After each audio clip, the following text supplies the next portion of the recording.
Hey guys, welcome back to the channel. This is a story about what if Kami give Naruto God-Eye Kamigan. Before I start, please support for more amazing content and do consider subscribing to my channel and share this video with your friends. This is written by Corruptmonk and link in description and support writer. Let's start the video. Chapter 1. Awakened Eyes. Hanahagakure no Sato is considered as one of the strongest villages in the elemental nations. The village, known for its extraordinary strength in the shinobi arts, easily rose from the devastation caused by the Kyuubi attack 8 years ago. Peace has reigned in the village after a few years of the destruction, but was relatively broken by the sound of a mob chasing an 8-year-old boy with blonde hair, blue eyes, and 3 whisker marks on both his cheeks. The boy's name is Uzumaki Naruto. The boy, Uzumaki Naruto, was used to this kind of treatment from the villagers. He didn't know the reason why he is being hated and that he deserved this kind of animosity from everyone, but his 8-year-old mind was busy trying to find ways to survive from his current ordeal than to ponder the mysteries that seemed to pronounce this fate. Despite his malnourished state, Naruto used his small body to outrun the mob. His stamina was considered the best in the village, able to outrun the Anbu or Chunins chasing him to catch him in one of his pranks. But it seems like today is not one of his lucky days. He found himself in one of the dead-end alleys that blocked his escape. He tried to find a way out of this predicament, but alas, he resigned himself to his fate for another round of beatings. "Finally we caught you, demon brat," a villager shouted after cornering the cowering blonde holding a pitchfork in front of him, ready to impale the boy. "Today we are going to finish what the Yondaime started. We are going to kill you, demon," another villager ranted, brandishing a cleaver. Shouts of "kill the demon," "destroy the brat," and other expletives were coming out of the crowd. For Naruto, all of this means nothing but a load of pain and suffering if he ever gets out of this alive. The first attack came in the form of kunes, which he barely avoided except for a couple impaling him on the legs and shoulders. It seems that there were also ninjas in the group, but the lack of the usual shinobi garb hid their presence well. The rest of the villagers took this as a signal to start their vengeance and fell on the boy with their chosen weapons. He was stabbed in the stomach with a kunai, his arms were sliced by a cleaver, his right shoulder was stabbed by a pitchfork. He was beaten to every inch of his life, which left him with bruises and more bleeding. He was in unbearable pain. His entire body ached from the various stab wounds and cuts.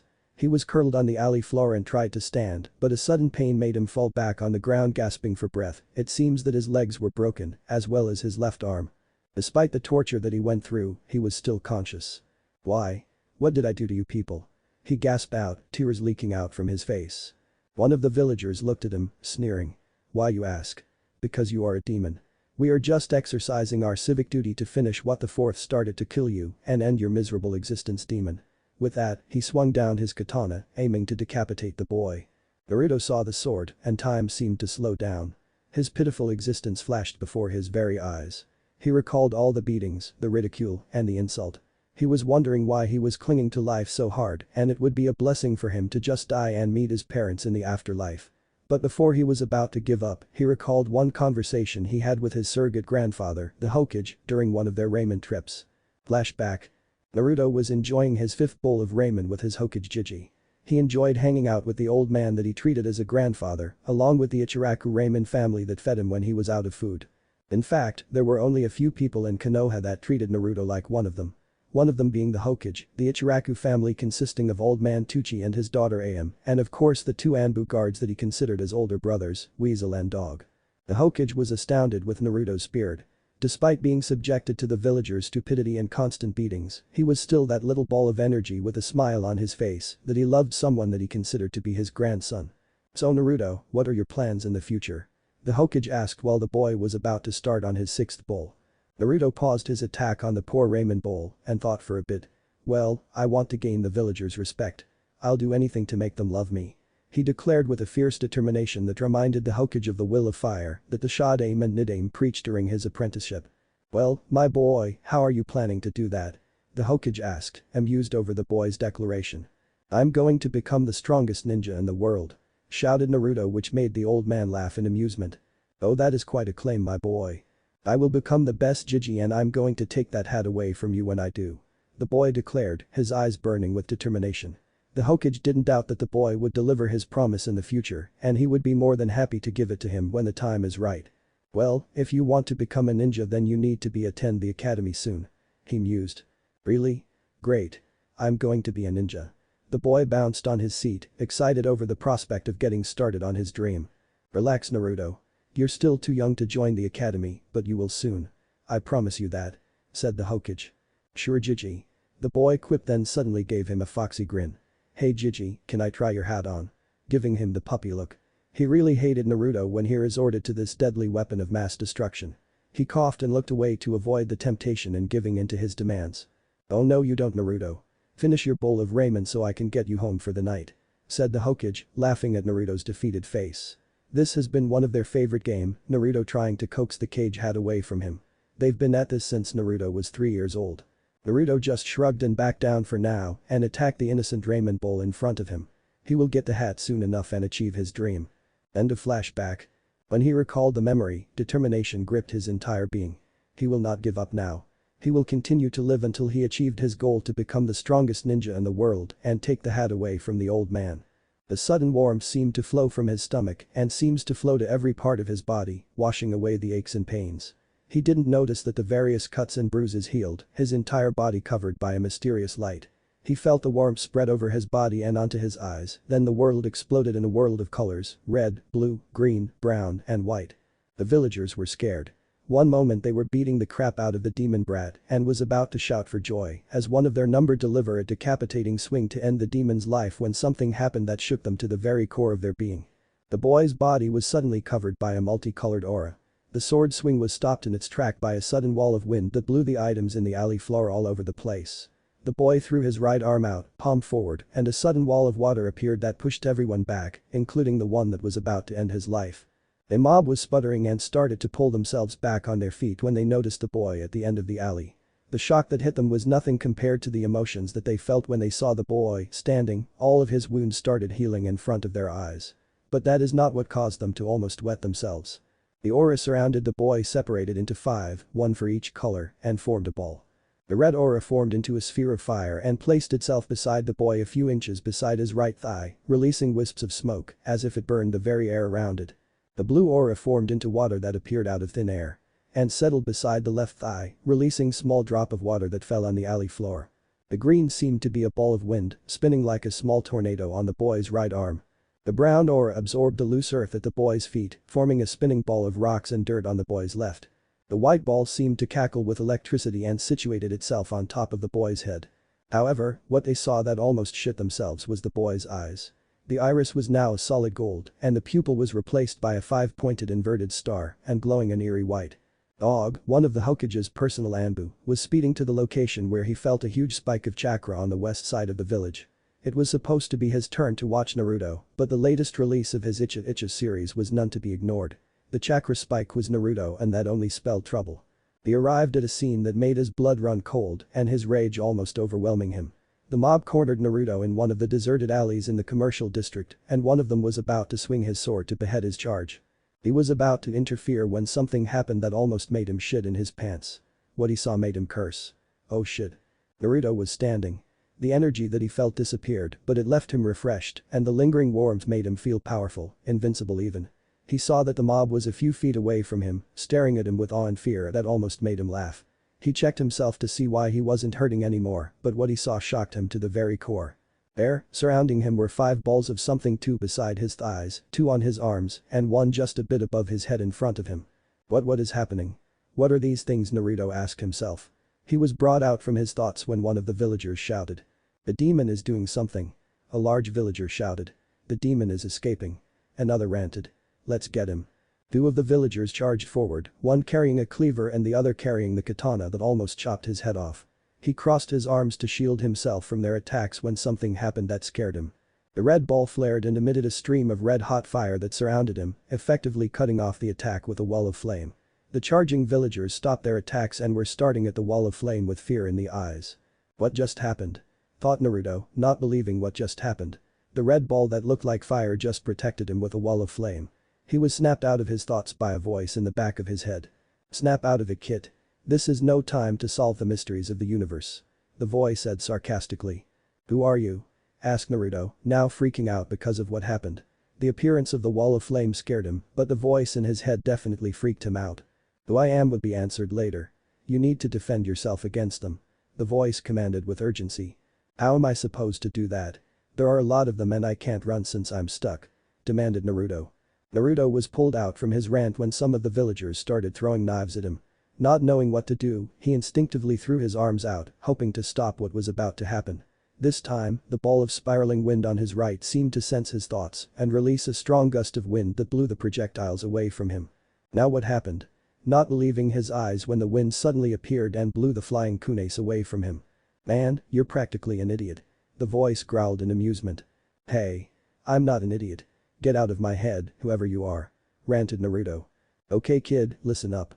I'm not going to explain this again, and we are in a hurry if we want to get out of this alive. Those things floating around you will protect you. All you need to do is to will them to do so. What? Now is not the time to give you an explanation. We can do that later when we are out of this mess. Just think of what you want them to do and they will do it. Now attack. Not wanting to get shouted at by the mysterious voice in his head, he followed the advice. He commanded the wind to throw the villagers away and it did. The ball of wind suddenly expanded and released a small tornado that tore through the mob like a charging bull. Pressing his advantage, he swung his left hand and pointed a finger at the group, willing the fire to scare them away. The wall of flames that surrounded him flared to life, taking the form of a dragon, and flew to the shivering mob, burning about half of them in the process. The screams they released made Naruto lose his concentration, so both the flames and the wind died down. One of the ninjas in the crowd saw this and threw another barrage of kunais, hoping to get a clean hit to end the demon's life. Naruto saw this and acted on instinct again. A wall of water appeared in front of him, apparently fed by the blue orb on his side that protected him from the barrage. Wanting to get out of this predicament as soon as possible, Naruto threw his arms forward, praying to get rid of the mob so he can go see the old man to explain what's happening. What happened was both amazing and scary at the same time. The orb of light on top of his head released a relentless assault of pure lightning that practically tore through the mob, killing some of them while making the rest run like cowards. After a few minutes, the alley looked like it came out of a war zone. The mobs who were electrocuted were groaning in pain, while the rest were passed out from getting the worst shock of their life. Various scorches littered the walls, and the alley floor was pockmarked with holes when hit by his attacks. Naruto was on his knees, panting in exhaustion, but noticed that the 5 spheres were encircling him in a protective fashion. Seeing that there were no more threats around, he allowed himself to relax and to regain his lost breath. Nice work there, kid. The last attack was a bit excessive, but for your first time, it wasn't so bad. Complimented the voice. He was about to retort, but the exhaustion was too much for him to handle, so he blacked out into unconsciousness. The dog-masked Anbu was shocked to say the least. What he saw almost made him crap his pants. The kid, who was just 8 years old, released powerful elemental attacks and defense that made most jounins look like toddlers. He was knocked out of his shock when he saw the boy fall into unconsciousness. He disappeared from his perch on the roof and appeared next to the boy and was surprised that the elemental spheres didn't attack him. He made his way slowly to the unconscious boy, hoping that his approach won't trigger the boy's defense, and was surprised that it didn't. He picked up the boy and ran to the hospital to have him checked and to report to the Hokage about what happened. Chapter 2. Meeting Kyuubi. Naruto woke up facing the whitewashed ceiling of the hospital. He hated the place. He always ends up in one of the medical wards after the beatings he gets from the villagers. He was lucky that he heals fast, or else he would be staying here for months with the injuries he keeps getting from the mobs. One of the doctors that he befriended even joked once that he should get one of the beds plated with his name, since he was a regular customer of the place. He looked around to realize that he was alone.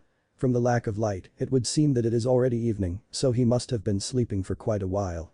He stretched out the kinks on his body and found the lack of pain from his earlier beating to be a blessing.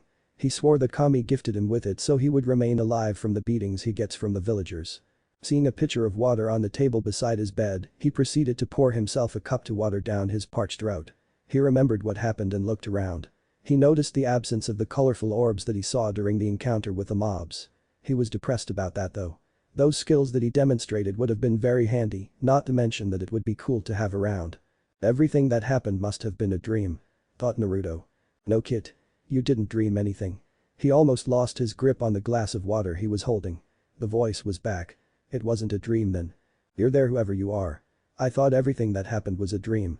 Said Naruto, already freaking out. After all, he heard from one of the doctors that if you have a voice in your head that you talk to then you are definitely crazy. Nope. Not a dream. Everything you remembered from yesterday really happened. The voice replied with an amused tone. If it wasn't a dream then how come I don't see any of those flying thingies? Challenged Naruto. Because the ability is turned off at the moment. It wouldn't be much of a bloodline if it's turned on all the time. I mean really, if you were a ninja, you would be spotted a mile away with your elemental orbs flying around you all the time. Elemental orbs? Asked Naruto, now confused with everything that happened. Come into your mind, all will be explained. With that, Naruto felt his consciousness being grabbed by something. He passed out again for the second time that day, his glass of water forgotten. Naruto opened his eyes and saw himself in a sewer. He was in an ankle deep of water with pipes all around him. The drips of water echoed from the distance. Well, what are you waiting for? Come to me. The voice said, no longer in his head, but seems to echo from all around him from somewhere. I would if I know where you are. Grumbled Naruto. A dry chuckle echoed across the walls.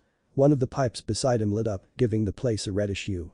Follow the pipe, it will lead you to me. The voice instructed. Seeing nothing else to do, Naruto followed the lit pipe to discover the source of the voice. It didn't take long, but after a few minutes of walking, he found himself in a wide cavern the size of the Hokage Tower. The walls were filled with pipes in varying colors: red, blue, white, green, and brown.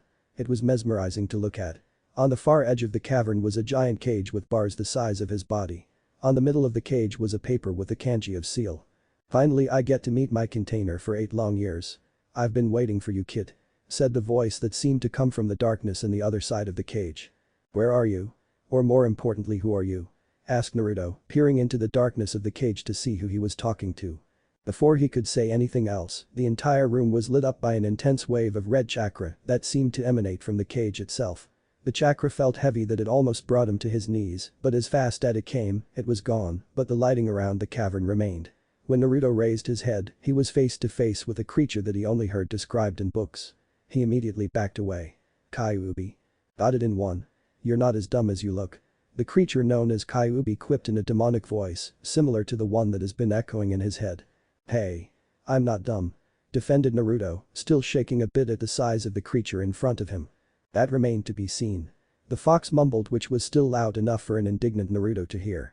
Anyway, we are currently in your mind, or to be more specific, in the seal on your body. Seal? What seal? You should be dead. The Yondaime killed you 8 years ago. He was interrupted from his rant when a menacing wave of killer intent that flooded the room. Kyuubi growled. Killed? Ha! The Yondaime couldn't possibly kill me. Me. The strongest of all the Biju. The Kyuubi no Kitsune. However, he did the only thing that could stop my rampage. He sealed me inside his only child. You? Said Kyuubi in a loud voice, unaware that he revealed something that he shouldn't have said this early of the conversation. What? The Yondaime is my father? Shouted Naruto in disbelief. Not only was the Kyuubi sealed in his gut, but he also found out that his father was the one who did that to him. His father was the Yondaime, one of the strongest Hokages of Konoha. Sometimes, the stupidity of humans can be very amusing. Kyuubi mused loudly. Yes, kid. I am sealed inside you, and the Yondaime is your father. I don't know why this has been kept a secret from you, so it's best if you ask the old man about it, since I don't know anything about it. Naruto's mental state was in chaos to say the least. Not only did he learn that the Kyuubi was sealed inside him, but his father did it. He realized why he was called a demon all the time by the villagers. They think that he is the Kyuubi because he was its jailer. He felt betrayed that the old man didn't trust him enough to share this information with him. He was mad at the villagers for their stupidity. No tears fell, but deep inside him, his anger was starting to smolder. While he was deep in thought, the great Kyuubi was eyeing his host with a speculative gleam in his eyes. True, it was a bit of an insult to be sealed into a runt, but there is nothing he can do about it now. He can also sense the hatred and anger coming from the boy. He needed to stop this now before the boy decides on something that he will regret later on. Snap out of it, kid. This isn't the time to wallow in pity. Said Kyuubi. Upon hearing his voice, Naruto's head snapped up and gave the Kyuubi an intense glare that made the creature back up a bit. You're one to talk. It's because of you that I'm hated by the villager.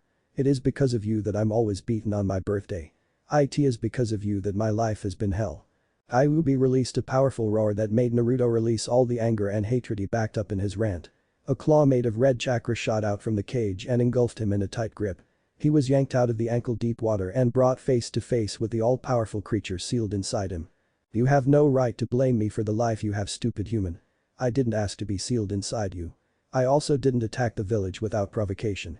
I was yanked out of my previous jailer when you were born and someone controlled me to attack your village. With that, he threw Naruto down back to the sewer floor, causing a large splash of water upon impact. Naruto was dazed but, luckily, was still conscious even in his mind. Also, don't blame me for the Yondaime's action. I didn't ask him to seal me inside you. He did it on his own for the reason I don't know about. So before you yell at me for everything that happened in your life, know the facts first kid before I ram it down your throat. Ranted Kyuubi. Naruto was shaken. It's not every day to be on the receiving end from a powerful rant from one of the most powerful creature in the elemental nation. However, the rant from Kyuubi made him realize that the Biju was right. It wasn't his fault that he was sealed inside his body. After all, who would be stupid enough to be imprisoned anyway? Shaking his head to clear away his thoughts, Naruto approached the cage with his head bowed. I'm sorry. He mumbled to the creature. What? Shouted Kyuubi. I'm sorry, okay? I'm sorry for ranting at you. I was angry. Shouted Naruto. Kyuubi gave the kid a glare and huffed. Fine. Just don't do it again. Are you calmed down now for us to talk or do you still want to rant and rave? Asked Kyuubi sarcastically. Naruto took a deep breath to calm him down. Yeah, I'm good. So what do you want to talk about? Kyuubi was surprised at this. In front of him was a kid that is well known to have temper issues, but calming down after just a few seconds was definitely a miracle. Deciding to press his luck, he talked to the kid. I'm here to answer your questions. I'm sure that you have dozens of them considering what happened yesterday, so why don't you start and I'll answer the best I can? Said Kyuubi. Why? Why are you being nice to me? Blurted Naruto. Why you ask? Simple, I have no choice. To tell you the truth kid, I don't like you and you definitely don't like me. But what would you have me do? I'm imprisoned inside you for life. The seal was made by the Shinigami himself that tied our souls together. If I escape, we both die. If you die, I die. So instead of bitching about it, I'm willing to work with you to make my life more bearable in this stinking prison. Well, I guess that answers that. You mentioned you have a previous jailer aside from me. Who was it? Asked a curious Naruto. My jailer before you was your mother, Uzumaki Kushina. Replied Kyuubi. What? My mother was your jailer? Shouted Naruto. Calm down kid. You're giving me a migraine. Yes. Your mother was my jailer. Nice lady too. She and I got along well together. When she was pregnant with you, a major part of her chakra system and body functions was diverted to sustaining you, so the seal that held me in her body was weakening. But with the efforts of your father, the Yondaime, they were able to hold me inside while you were being pushed out. He paused checking if the kid was listening. Seeing that he got his attention, he continued. Anyway, after you were born, they were about to reinforce the seal when a man came out of nowhere and attacked your mother, which eventually released me from the seal. I was teleported outside of Konoha borders where the man suddenly appeared and took control of me. Do you know who the man was? Asked Naruto in a tight voice, wanting to know the one who killed his family and caused all his problems. Oh, I remember him alright. Said an angry Kyuubi. He was the same man who controlled me to do battle with Hashirama Senju in a place what you guys now call the Valley of the End. His name was Uchiha Madara. What? He's supposed to be dead? Asked a disbelieving Naruto. He read some books on his spare time when he was allowed in the library, so he was a bit familiar with Konoha's history and founding. Oh, he's alive alright. I don't know how but he is definitely alive. He survived a battle with the Yondaime, and he is definitely alive when he attacked your mother and took control of me for the second time. I'm guessing that he is still alive right now, but as to where he is I don't have a clue. I see. So what now? Asked Naruto, dropping the subject for later. He has more important things to worry about that history. Well, how about we talk about what happened back in the alley when you were attacked? I'm sure you have questions. Naruto nodded. Yes. What happened back there? What were those bullfinches that appeared around me? It was amazing. I didn't know I have something like that. Said Naruto in an amazed voice. Kyuubi chuckled. Yes kid. It was definitely amazing. You see, what happened to you back there was a combination of both your mother's bloodline and my interference. This shocked Naruto. He has a bloodline. My mother has a bloodline. Oh yes. But your mother's bloodline was in a passive form. You see, her bloodline was called chakra manipulation. In her case, she can use her chakra to form chains that can easily disable anything, even me. That is one of the reasons why she was chosen to be my jailer in the first place. Now it would be safe to say that you already have her bloodline of chakra manipulation. What is chakra manipulation? Is it a way of using chakra for a lot of things? You are partially correct. You see, shinobis have the ability to use chakra for jutsu. There are also some who utilize their chakra for small things, like the Hyuga clan who uses chakra on the tip of their fingers like a needle to close the tenketsus of their opponents. Those are minor things compared to what you can do. In your case, you got the full ability of your bloodline unlike your mother. In your case, you have full chakra manipulation, you can do anything with it. You can make it into weapons, you can use it to move objects, you can even protect yourself with it by forming a dense shield. With this ability, you can use your imagination to use chakra in anything you wish," said Kyuubi. Naruto was now amazed with everything that Kyuubi said. He has a bloodline. But not just any bloodline, it is an amazing bloodline. He can use his chakra to do anything he wanted. However, something wasn't right. He voiced out his concerns. "But what I did back in the alley is definitely not chakra manipulation, is it? I mean, it was different from what you described regarding my mother's bloodline," questioned Naruto. Kyuubi nodded. "You're very perceptive, kid. You see, I tweaked your bloodline a bit to suit my purpose. I don't want to have a weak jailer. Ever since I saw you getting beaten up, it took me a few years to change your DNA so that I can also change your latent ability. What you have now is quite different from your mother's bloodline, but also similar in a way. What I did was give you full chakra and elemental control, as well as granting you an ultimate defense, so to speak." "Huh? What?" asked a dumbfounded Naruto. Kyuubi just sighed.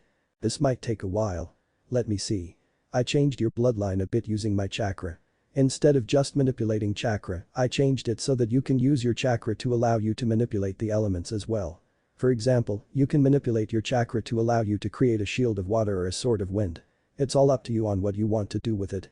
It takes practice, sure, but I'm sure that you can do it the way you want it to. That is also one of the reasons why you have a large chakra supply. This ability requires a shitload of chakra to work, so I also boosted your natural chakra supply to at least Cage, so you won't drop from exhaustion from using it." "Whoa, that is so cool," shouted Naruto, excited over the prospect of practicing his bloodline ability. You mentioned something about ultimate defense. What is that?" "Oh, you caught that, did you?" Seeing Naruto nod, he continued. "Did you notice those small orbs that were floating around you back in the alley?" "Yep. I was freaked out a bit at first, but now that I think about it, they were cool. Well, those orbs are also a result of the changes I made to your bloodline. These orbs are elemental orbs that is an automatic defense connected to your instinct. If you feel an attack coming or your instinct picks something up, then it will react accordingly to protect you. If you noticed, you can also control it to attack. To explain it easily, it is a subconscious defense, but requires your focus and will to attack," explained Kyuubi. "So how do I activate it then?" asked Naruto, excited to gain control of this ability as soon as possible. Seeing Naruto's excitement, Kyuubi sighed again. "Simple, kid. Just channel chakra to your eyes to activate your bloodline.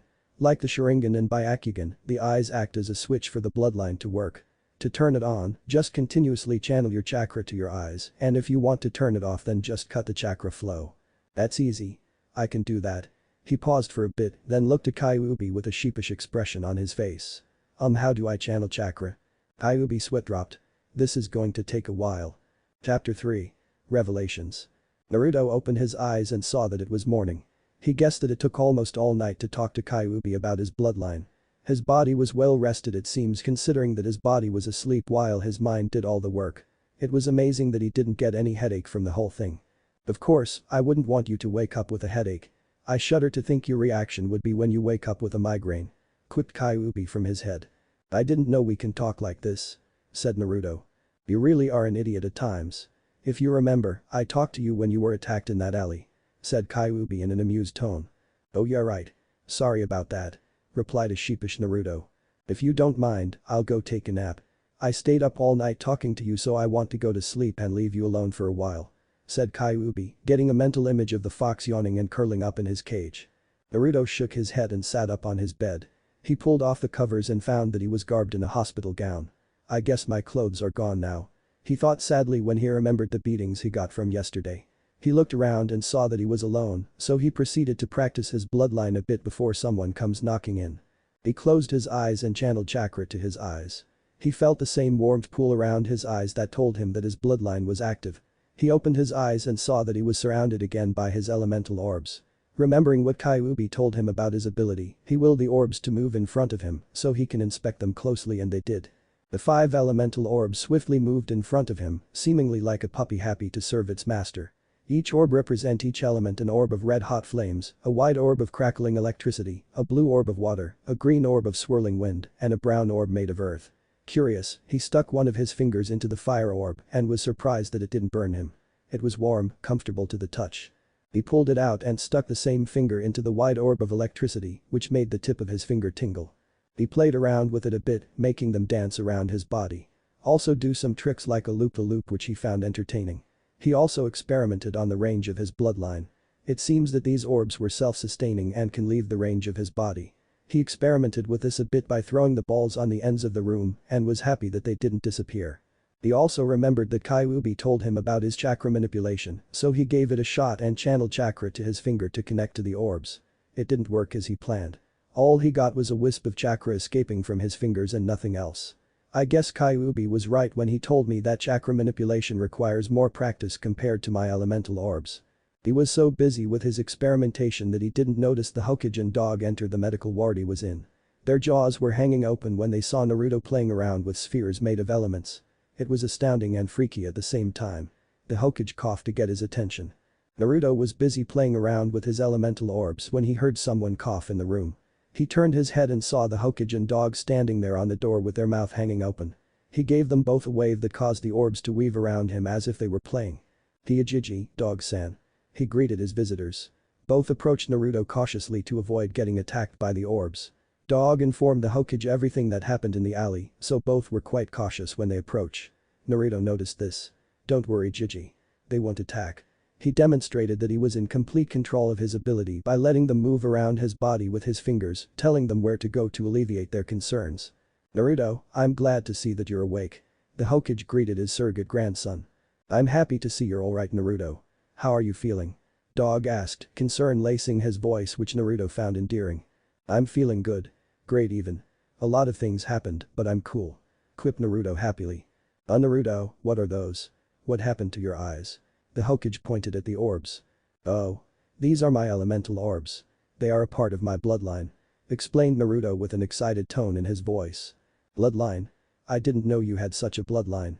I don't even know that such a bloodline exists," asked the Hokage, dumbfounded on the idea of Naruto having such a powerful bloodline. "Oh.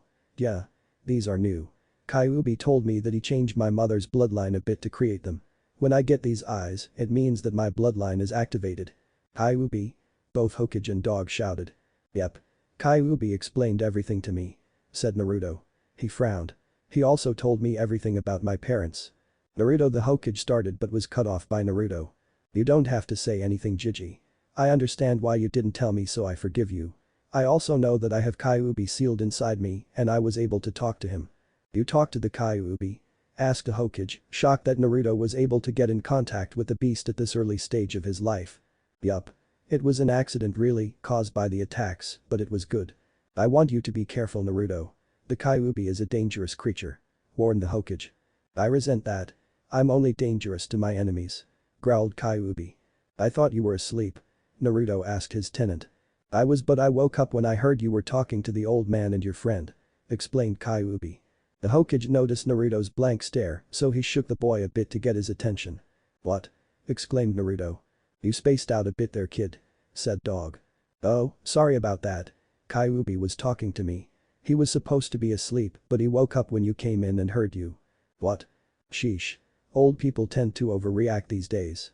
Tell him to calm down, kid. I won't do anything." "Why don't you tell him what we talked about in our deal?" said Kyuubi. Giving the fox a mental nod, he turned his attention to his two visitors. "Why don't you two sit down, this is going to take a while." When the Hokage and Dog sat down, Naruto explained everything that happened in the alley and his meeting with Kyuubi. He told them about why Kyuubi attacked Konoha and explained what he knows about his abilities. When Naruto ended his story, the Hokage was massaging his temple because of the headache he got while digesting Naruto's story. Dog was drinking from a sake bottle he got from somewhere. Both found everything that happened to Naruto to be unbelievable. In fact, nothing natural seems to happen to the kid. "So Jiji, what do you think?" "I think you just gave me the worst headache in my history as Hokage." The old man whined while giving Dog a glare for not sharing his sake with him. "It wasn't that bad." Naruto defended himself. "Wasn't that bad? You just told us that you had a talk with the most powerful Biju in the elemental nations and gave you practically the most powerful bloodline in history." "Sheesh. Nice to downplay everything that happened, kid," exclaimed Dog. Naruto just ignored it and looked at the old man. "So Jiji, what do you think I should do now?" The Hokage made up his mind over some things concerning Naruto's inheritance. "Why don't we leave here and adjourn to my office? Let's finish our talk there. Since you already know about your parents, so it's only safe to give you your inheritance. I think we might need to discuss about giving you an early training course so you can safely handle your bloodline without killing yourself." Naruto agreed. After Naruto changed into clothes that dog got from his apartment, they adjourned to the Hokage Tower to talk about Naruto's inheritance. When they got to the office, Dog left to resume his shift, while the Hokage went to one of the portraits lining the Hokage office. He bit into his thumb and wiped some blood on a panel underneath it, which opened to reveal a small nook. He took out 2 scrolls and a set of keys. He returned to his desk and sat down to face Naruto, who was idly sitting on a couch playing with one of the elemental orbs. From the looks of it, it was fire. He coughed to gain his attention. Now Naruto. I have here 2 scrolls consisting of your inheritance, as well as the keys to your parents' house. Since you already know about them, then I'm going to allow you to stay in the Namikaze compound starting from now on. The security seals around the place are foolproof, so you need not worry about mobs finding you when you stay there. Seeing Naruto nod, he handed the keys to the boy and continued. This scroll contains all the money that your parents have amassed when they were still alive. We can safely say that you are going to be a very rich boy, said the Hokage. Why aren't they in the bank, Jiji? Asked Naruto. Simple. When Kushina and Minato died, they were thinking that the Namikaze clan died with them. The civilian council were trying their best to get the money, so I took out all the money from the bank, leaving only a few measly change, then sealed the bulk of it into this scroll. Explained the Hokage. It was a wise move on his part to immediately get the money from the bank and sealed it into the scroll. The week after Kushina was declared dead, the civilian council was demanding to have the money transferred over to the village coffers. He was sure that they were going to go behind his back and pocket the Namikaze and Uzumaki fortune, leaving poor Naruto on the dirt. He was practically gloating when the civilian council found out that the billions of Ryo they were coveting from the clan account turned out only a few thousands. That was one win he scratched up on his book. Thanks, Jiji. So how much do I have? Asked a curious Naruto. I'm not sure, I think you have several billions of Ryo in that scroll, said the Hokage offhandedly. What? Billions? I didn't know that my parents were that rich, exclaimed Naruto. The Hokage just gave him a long look. Naruto, you forgot that your parents were very powerful shinobis. Remember that they worked their way up the ladder, so the bounties and salaries from missions made them well off. Not to mention that your mother was one of our accomplished hunter nins, so she definitely got a lot of money out of the bounties she turned in, explained the Hokage. Naruto was awed at the explanation. His parents were powerful shinobis. His determination doubled upon hearing this. Now he definitely needs to work hard to become the strongest. Now Naruto, there is something we need to talk about and it concerns the council, said the Hokage in a serious tone. This immediately got Naruto's attention. What do you mean, old man? I have a plan, but I need your permission first. Sure, I trust you, said Naruto with a smile. The trust that the boy showed him made him sit straight, proud to have the child's total devotion despite everything he went through. He is now more determined to protect the child, and to do that, he needs to get the council back to the way it was before. Thank you, Naruto. Now, I plan to reveal everything to the council, your bloodline and your inheritance. If we get this right, then your life here in Konoha will be a lot better from now on. I'm not sure that we should reveal Kyuubi as of yet, since that will definitely backfire on us. Oh? So you're going to tell the old geezers about me? Are you sure about that, Jiji? Naruto asked, worried about what might happen that will give him problems in the future. No need to worry, Naruto. Remember, I know the laws like the back of my hand. I plan to introduce you as the Namikaze and Uzumaki clan head and back it up with the introduction of your bloodline. Remember, bloodlines here in Konoha are prized by the council, so you having one will definitely swing the decision to your favor. Now all we need to do is to find out if your bloodline will be passed on to your children. Tell him to go ahead, kid. Your bloodline is deeply integrated into your DNA, so your kids will definitely have them, announced Kyuubi. Kyuubi said to go ahead, Jiji. He said that my kids will get the same thing I have, said Naruto. Good. Everyone already knows about Kushina's bloodline, but we can tell them that it evolved because of the Namikaze genes. This way, they won't look deep into it. Sounds great. Do you want me to attend the meeting? Asked Naruto. Yes. I need you to be there since you will be asked to demonstrate your bloodline to the council, mainly the Shinobi Council. I already called for a meeting, so they are waiting for us down in the chamber. I'm ready, Jiji.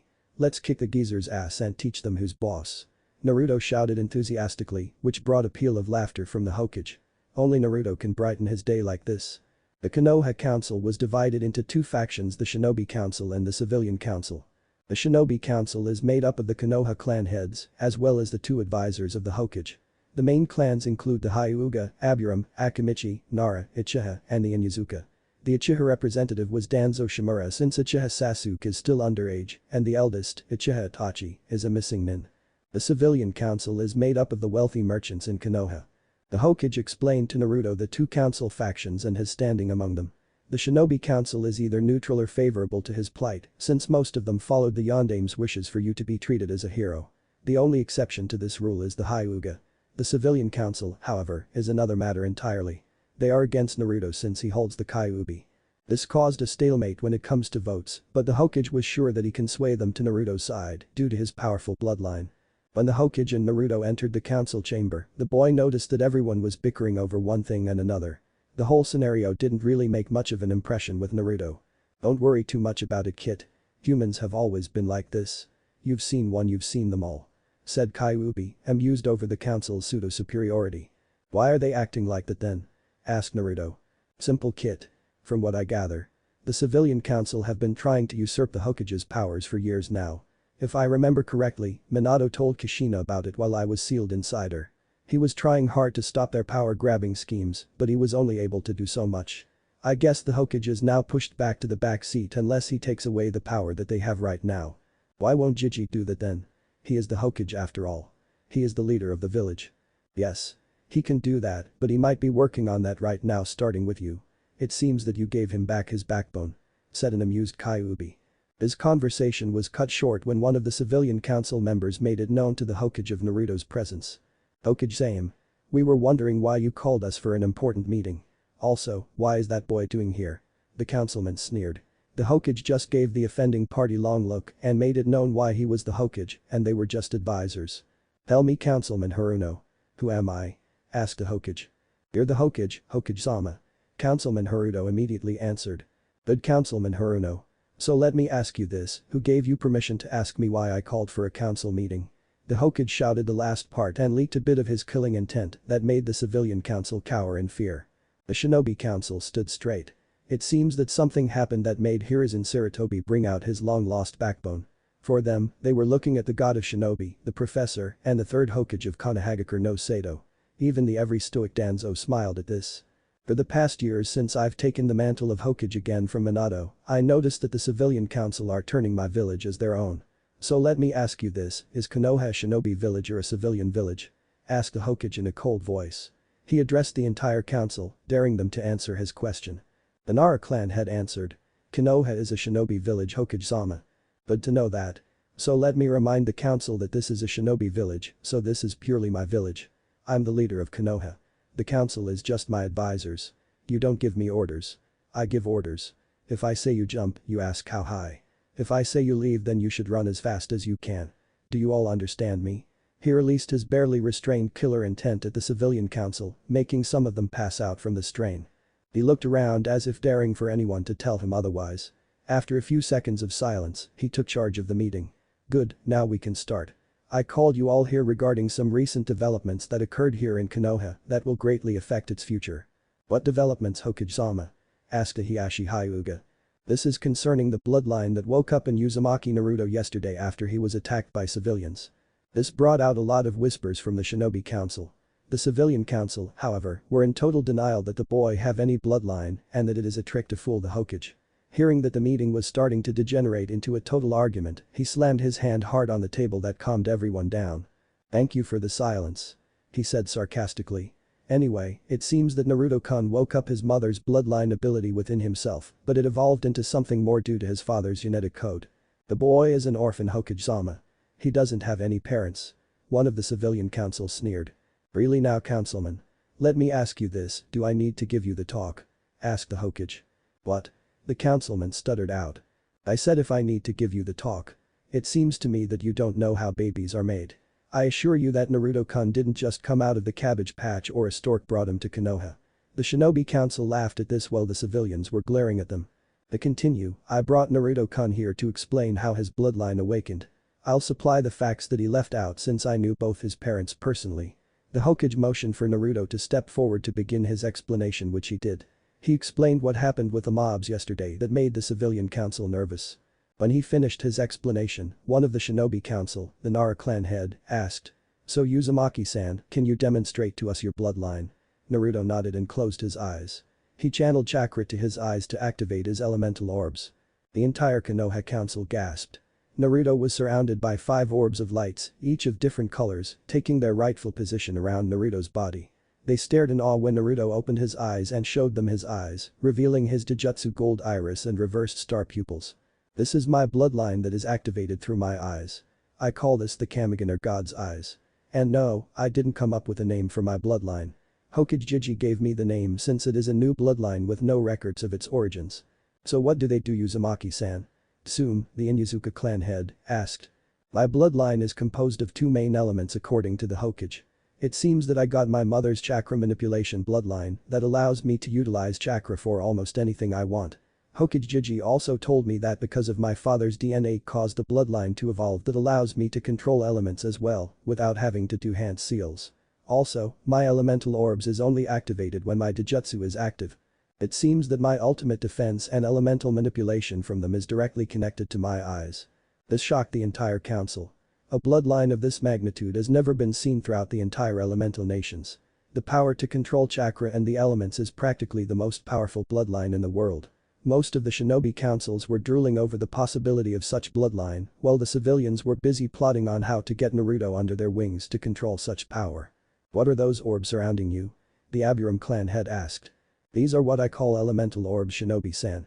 They serve as both my offense and defense. The defense is automatic. When it senses danger, it can act without my will to protect me. Interesting, can we test it out? Danzo asked, interested over the possibility of such bloodline. Getting a nod from Naruto, he snapped his fingers twice and one of the hidden ambus in the chamber threw two shurikens at Naruto at blinding speed. However, before the shurikens could hit Naruto, a wall of water shot out from the blue orb and intercepted the projectile. Danzo snapped his fingers again twice and a hail of kunai seems to shot out from the wall, but before it could hit Naruto, a wall of wind surrounded him that deflected the kunais away that almost hit the council members in the room. The entire council was shocked at the power of such bloodline. It was indeed the ultimate defense. Uzumaki Naruto has power over the elements and to use them as his ultimate defense. This was unheard of. Interesting indeed, Uzumaki-san. It seems that your bloodline is quite powerful, said Danzo. However, what would happen if someone attacked you directly? Before anyone could stop him, he snapped his fingers once again and this time an Anbu rushed out from the shadow, ready to impale him with his katana. Naruto saw this and pushed his right arm out and immediately willed the flames to protect him. The fire orb shot out a stream of fire that created a wall of flames that surrounded him, effectively stopping the attacking Anbu from his tracks. He twirled his hands in a counterclockwise gesture and a stream of water, like a whip, shot out from the water orb and grabbed the attacker and immobilized him in the air. He raised his other hand palms facing forward to the attacker for the flames surrounding him to suddenly twirl around the suspended Anbu, ready to burn him off. Everyone was silent for a few moments before the Hokage coughed, catching everyone's attention. I think that is enough for a demonstration, Naruto-kun. You can put him down now before anyone gets hurt. He finished the statement while giving Danzo a glare, daring him to do it again. Danzo just gave him a smirk but backed down from the dare. Naruto nodded, pulled the flame and water back to their respective orbs, but letting them stay active just in case of more attacks. The elemental orbs just weaves around him, as if ready to protect its master from further attacks. Sorry about that, Jiji, I guess I got carried away. He replied sheepishly, scratching the back of his head. The Hokage just waved the apology with a gesture of his hand. It's okay, Naruto-kun. Why don't you stay back a bit so we can wrap this up? He turned back to the rest of the council who was now looking at Naruto and his elemental orbs in awe. Can we continue now, or do you want me to ask Naruto-kun to demonstrate more of his powers to the rest of the council? Everyone immediately shook their ends. They wouldn't want to become the subject of such demonstration. They've seen enough. So to continue, I would like to announce Naruto-kun's inheritance. From this day onward, he shall take up his father's clan leadership. Starting today, he shall be addressed as Namikaze Uzumaki Naruto. The entire Konoha council erupted into pandemonium. Chapter 4. Return of Namikaze. Chaos. The Konoha council was in total uproar. The shinobi side of the council was excited over the prospect of returning the Namikaze clan into Konoha. However, the civilian council were in total denial. Not only was the Kyuubi brat in possession of practically one of the most powerful elemental bloodline to date, but also the son of their hero, the Yondaime Hokage, Namikaze Minato. Both Sarutobi and Naruto were amused over their antics. They were expecting chaos, but this takes the cake. Everyone was in total uproar. It was hilarious, and both were dismayed of not bringing any camera with them to immortalize the faces of the entire council. Sarutobi let the council go wild for a few more minutes. He and Naruto both discussed how things were supposed to go, and this is part of their plan. Instead of lording over the council, it was decided to let them stew over the idea and let them arrive at their own conclusion.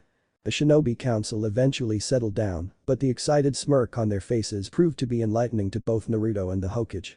Even the stoic Ieyashi Hyuga was showing a slight smirk, to the trained eye of course, that tells that he was happy with the news. It made Sarutobi a bit weary since Ieyashi was known to be a schemer, so he may have plans with the young Namikaze.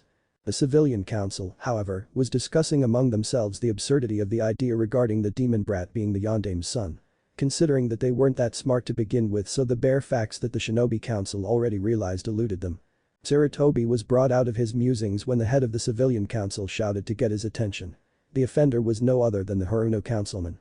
"This is absurd, Hokage-sama. It is not possible for the boy to be Namikaze-sama's son," ranted the councilman. "Oh?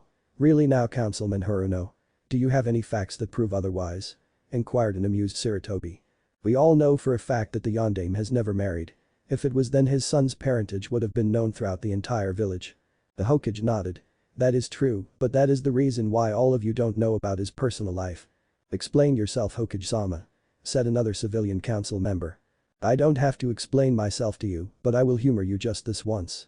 Now, before we go into the legalities of the Namikaze Uzumaki heir, let me first ask you this. Do you think that Naruto-kun is the exact replica of the fourth when he was young? Get rid of the whisker marks and the orange outfit, then you will see what I'm talking about." Everyone stared at Naruto, which made him squirm in his seat. It wasn't always that he becomes the center of attention, so he was unused to the feeling. The Nara clan head spoke first. "You are correct. He does indeed look a lot like Minato when he was still young. I should know. He was quite close with the Ino Shikacho, Inoichi Shikaku Chauza group during our pre-genin days." The rest of the shinobi council agreed at this. "Also, his temper and attitude reminds me too much of Kushina-chan when she was young. She was quite a spitfire, that girl. Not to mention the pranks she pulled," said Tsumin Yuzuka, chuckling all the while as she remembered the young hothead. "Indeed. Remember when she clobbered Jiraiya-sama when he was caught peeking at the Kunoichis?" said a laughing Chauza. "He stayed in the hospital for a week after she was done with him." Every shinobi council member chuckled at that. The civilian council just glared at them. "That is not enough reason to believe that the boy is the son of the Yandame," said one councilwoman. "You are correct. That is why I brought with me the marriage contract of both Kushina-chan and Minato-kun's. It was a private ceremony held in my office, witnessed by Jiraiya and Tsunade.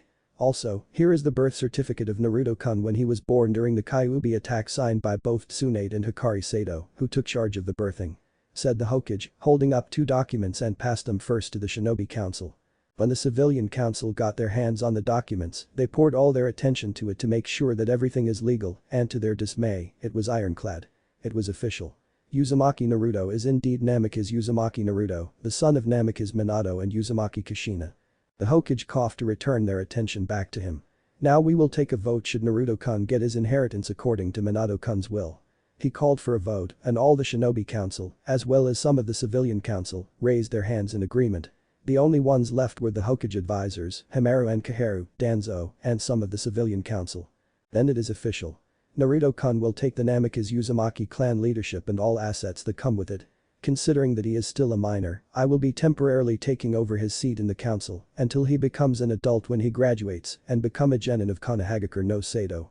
But Hokage-sama, if Namikaze-sama is given clan head status when he reaches genin, then Uchiha Sasuke-sama should also be instated as the clan head as well," one councilman shouted. The sama suffix was added in disdain, but the Hokage just ignored this for now. "You are correct, but we can never deny the fact that Uchiha Sasuke is not the clan head. Itachi is still the eldest of the surviving Uchiha clan, so until he is dead, Sasuke is not the clan head," said the Hokage calmly. "Is there any else?" he demanded over the shouting of the civilian council. Seeing most of the members of the council shake their heads in negative, he continued. "If there aren't any more on the agenda, then I call this session of the Konoha Council to a close. You are all dismissed."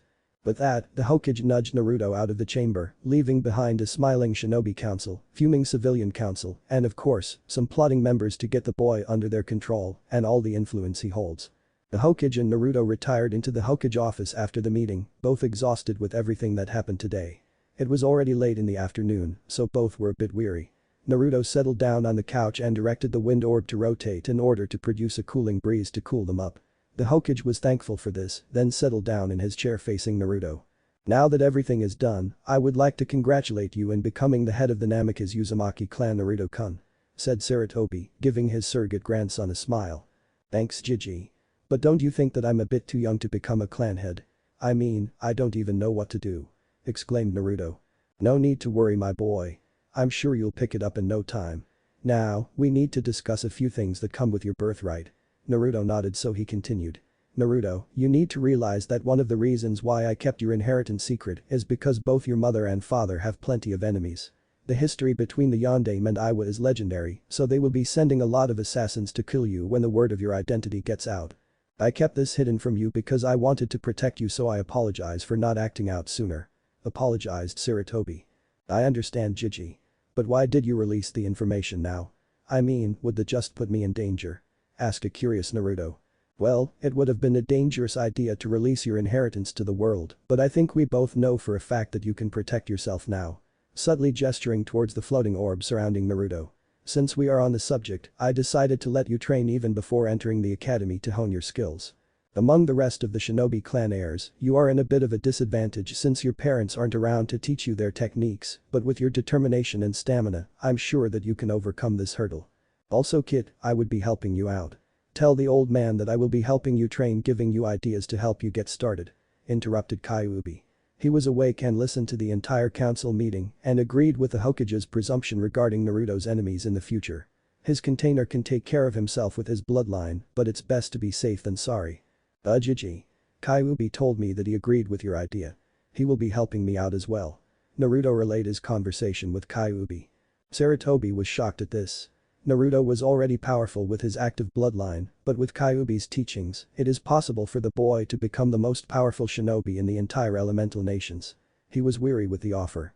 Despite knowing the truth about the Kyuubi attack, he is still having second thoughts regarding the fox's allegiance. As if sensing the Hokage's thoughts and intentions, Kyuubi decided to get his idea across. "Kid, I want you to tell the Hokage to lock down the room. I want both you here in your mind so we can discuss your training." "Can you do that? Can you bring him into my mind?" asked an incredulous Naruto. "Of course. I have lived a long time kid, so I know a trick or two. Just tell him to lock down the room and I want you to relay this technique to him. I'll pass it to you right now." Naruto's eyes glazed over when the information of the technique was transferred to his brain. He told the Hokage about the Kyuubi's idea and complied. He blazed through a set of seals and the room lit up for a bit before dying down, effectively locking the room from intruders. He performed the technique as Kyuubi instructed and touched Naruto's temple. Hiruzen Sarutobi is hailed to be the most knowledgeable man in realm of shinobi arts, which earned him the nickname of the Professor by both friends and enemies. But nothing prepared him when he stood under the presence of the great Kyuubi no Kitsune in Naruto's mind. He saw the cage that separated the beast from his surrogate grandson, as well as the seal that is placed in the middle that forever locked him in place.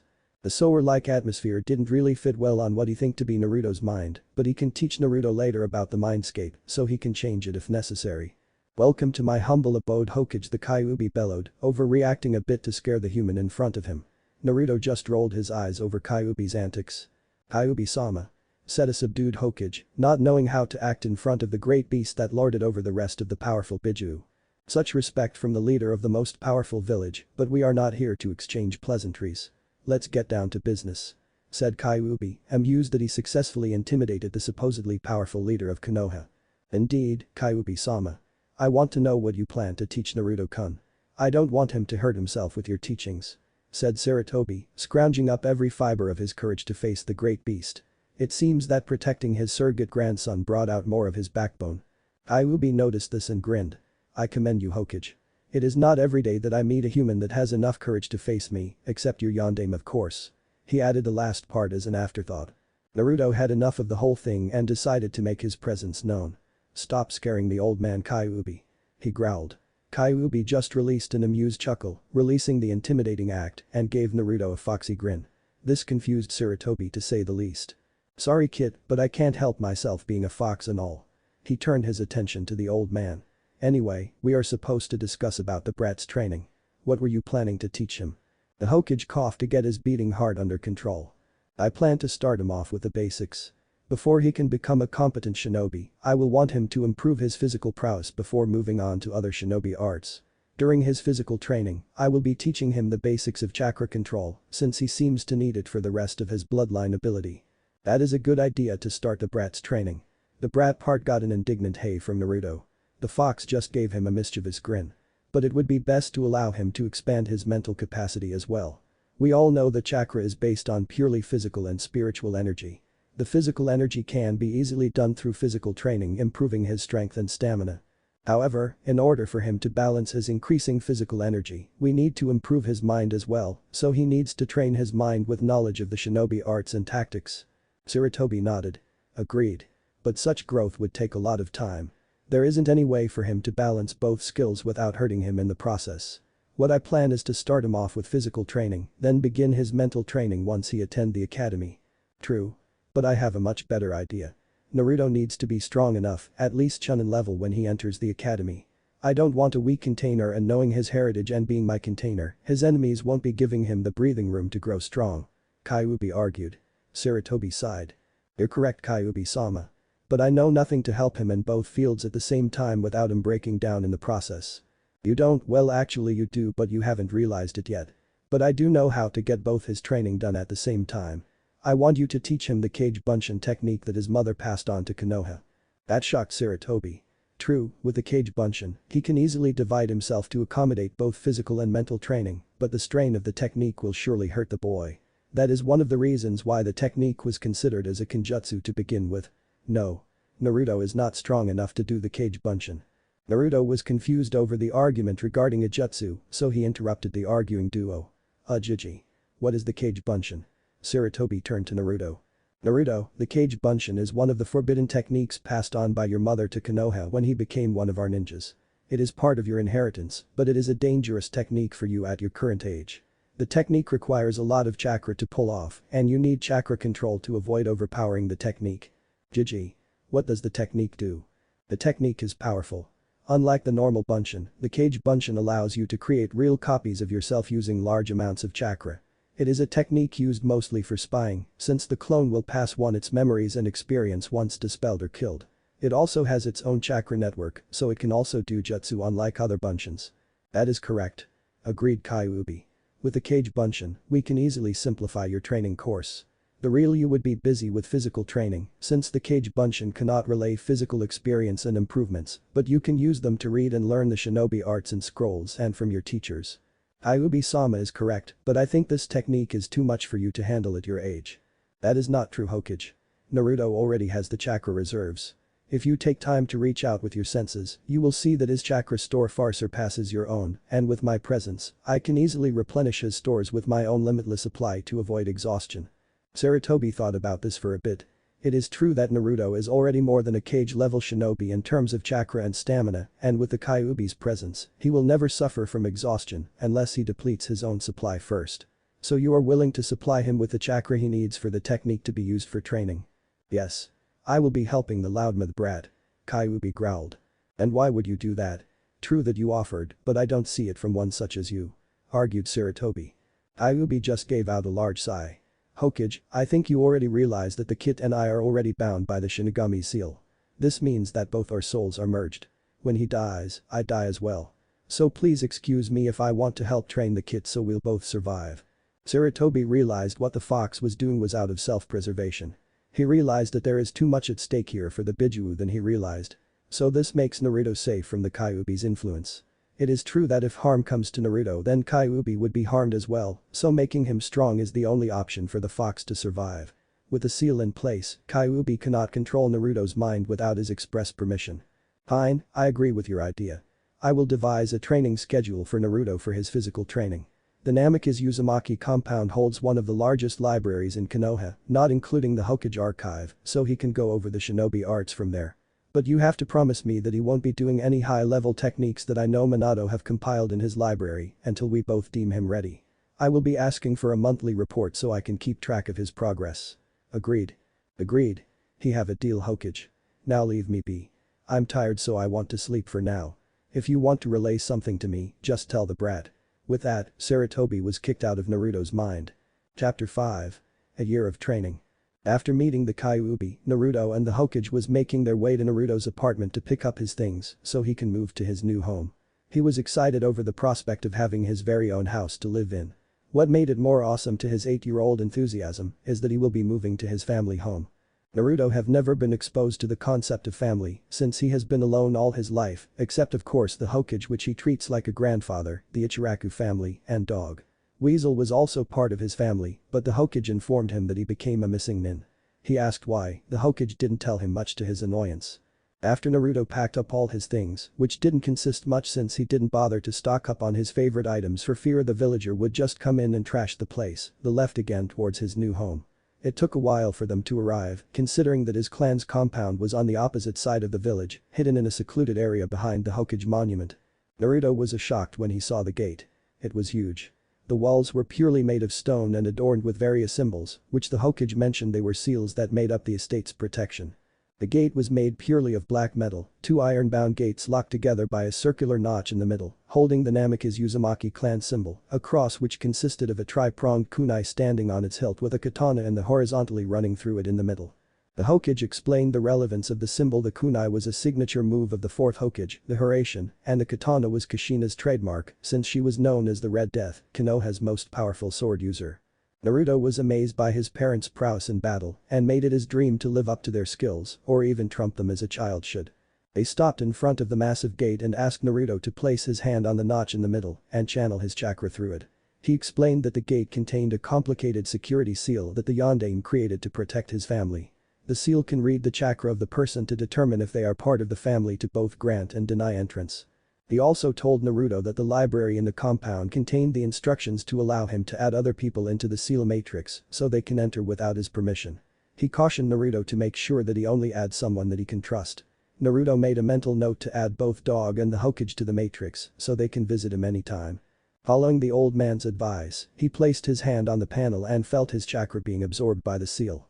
Nothing happened at first, but the panel glowed blue before a click was heard from inside. He immediately removed his hand when the circular notch turned clockwise and the gate slid to the sides, revealing a massive compound inside.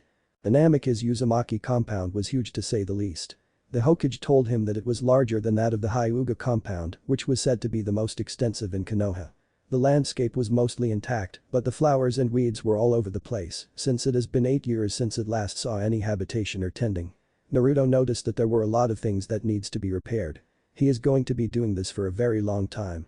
When they entered the compound, he saw an oriental-styled mansion.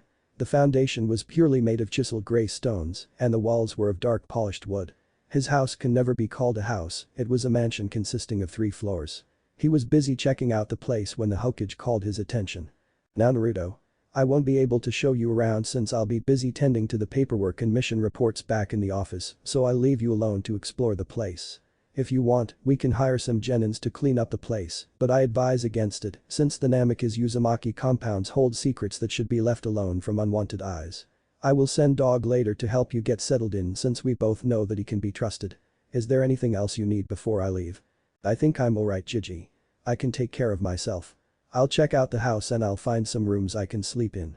I'll decide what to do tomorrow since it's already late," said a tired Naruto. "Sure thing, my boy. I'm not sure if there's still food inside the house, but I remember Minato-kun telling me that he has preservation seals on the cabinets to keep the food fresh. You can shop for necessities tomorrow if there is any need, but for now I bid you good night." Getting a nod from Naruto, he was about to leave when he was tackled by Naruto in a tight hug. He wrapped his arms around the boy that he already considered a part of his family. "Thanks a lot, Gigi. I don't know what I'll do without you," whispered Naruto. Clapping the boy on the back, he chuckled.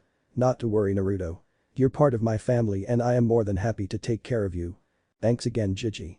See you later." With that, both parted with a small farewell, ready to face the challenges that are to come in the future. Naruto saw the gate slide close with a small click when the Hokage left the compound. He turned around and made his way to the front door. He saw that it was locked, so he fished out the set of keys that he got from the old man and placed it on the keyhole and gave it a small twist. The door opened to reveal a beautifully designed yet dusty interior that he definitely fell in love at first sight. Like the outside, the interior was also made from dark polished wood. The furniture were in pretty good condition, considering that they've been left unattended for 8 years, but the dust that covered them definitely requires some serious cleaning. A sudden thought occurred to him and activated his kamigan. The elemental orb immediately materialized in front of him, ready for his will to command them.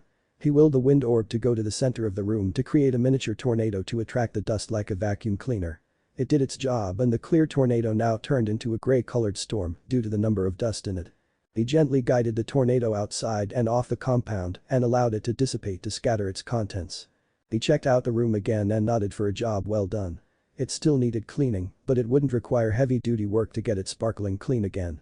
He then moved to the kitchen and repeated the same technique to get rid of the dust. He checked out the cabinets and saw that it was still stocked with enough food to get him by until he finds time to do some groceries.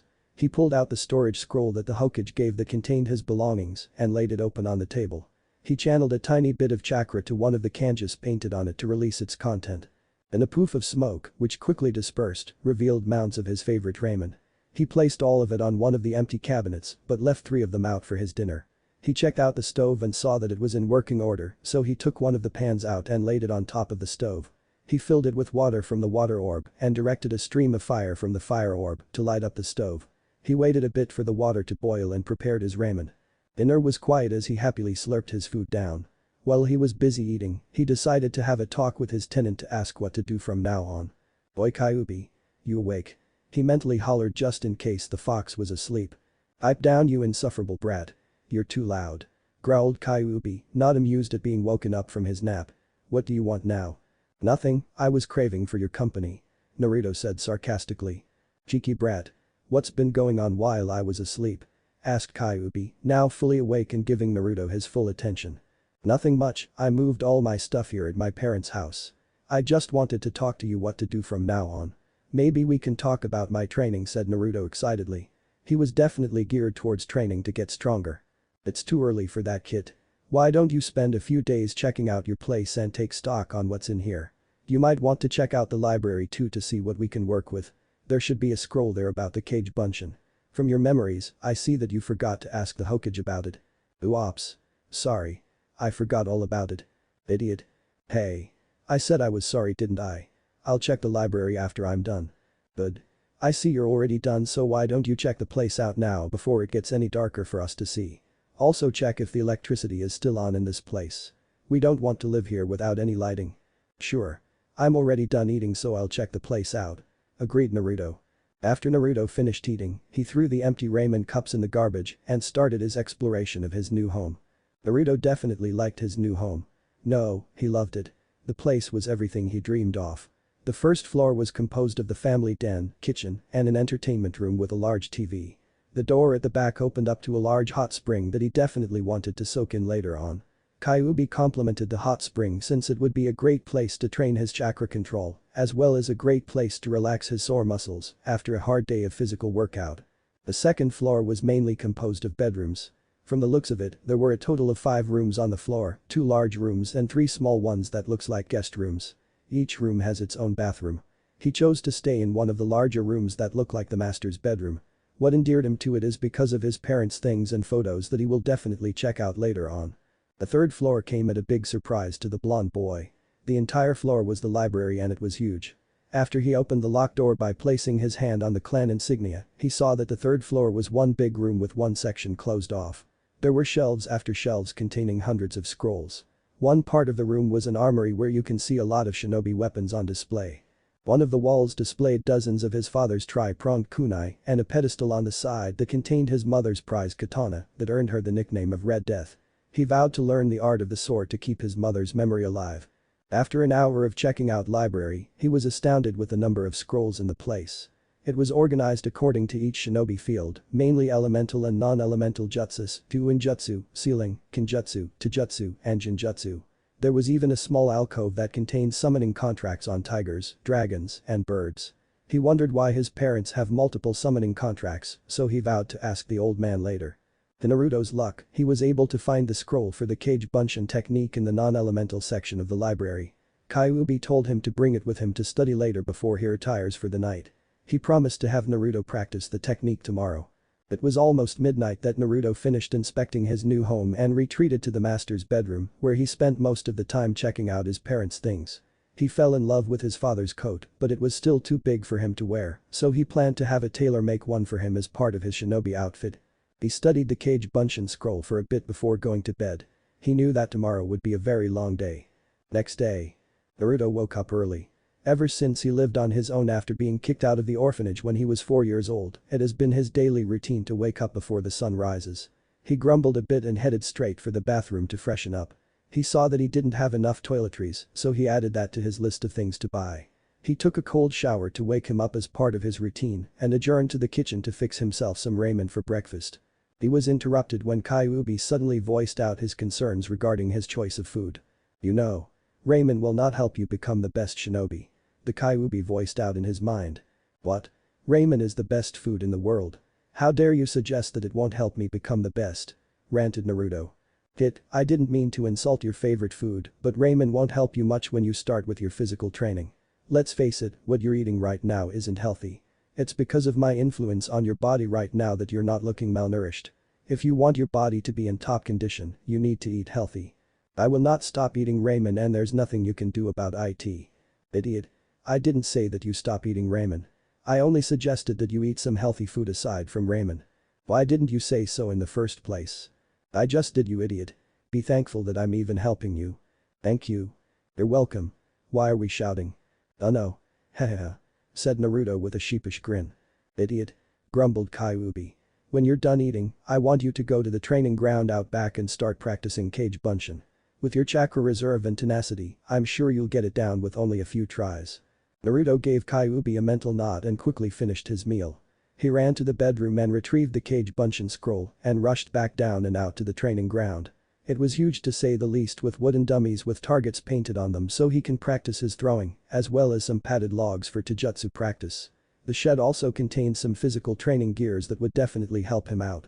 He sat down on the grass, opened the scroll and started to read. He read the scroll 3 times and memorized the steps to cage bunshin.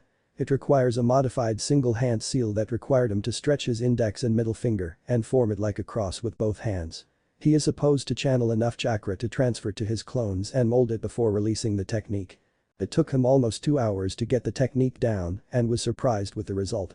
He was aiming for single clone to appear, but the entire training yard was covered in smoke when he shouted the technique. When the smoke disappeared, the entire yard was filled to the brim with shouting Naruto clones.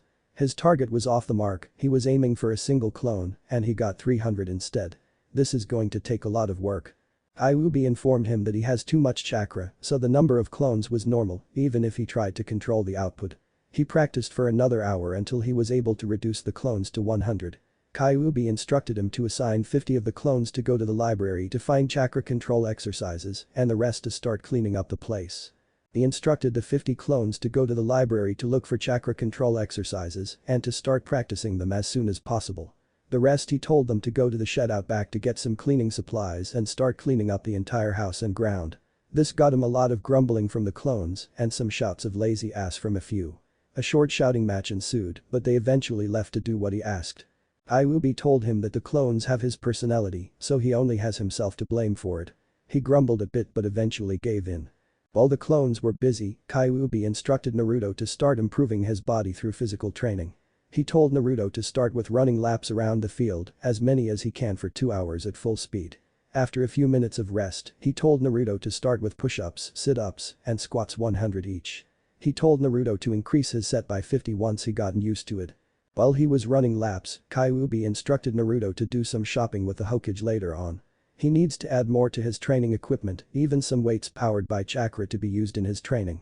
He explained that the weight would help him in increasing his overall body strength, since his exercise can only do much to improve his overall physical prowess. Time skipped 2 months in training.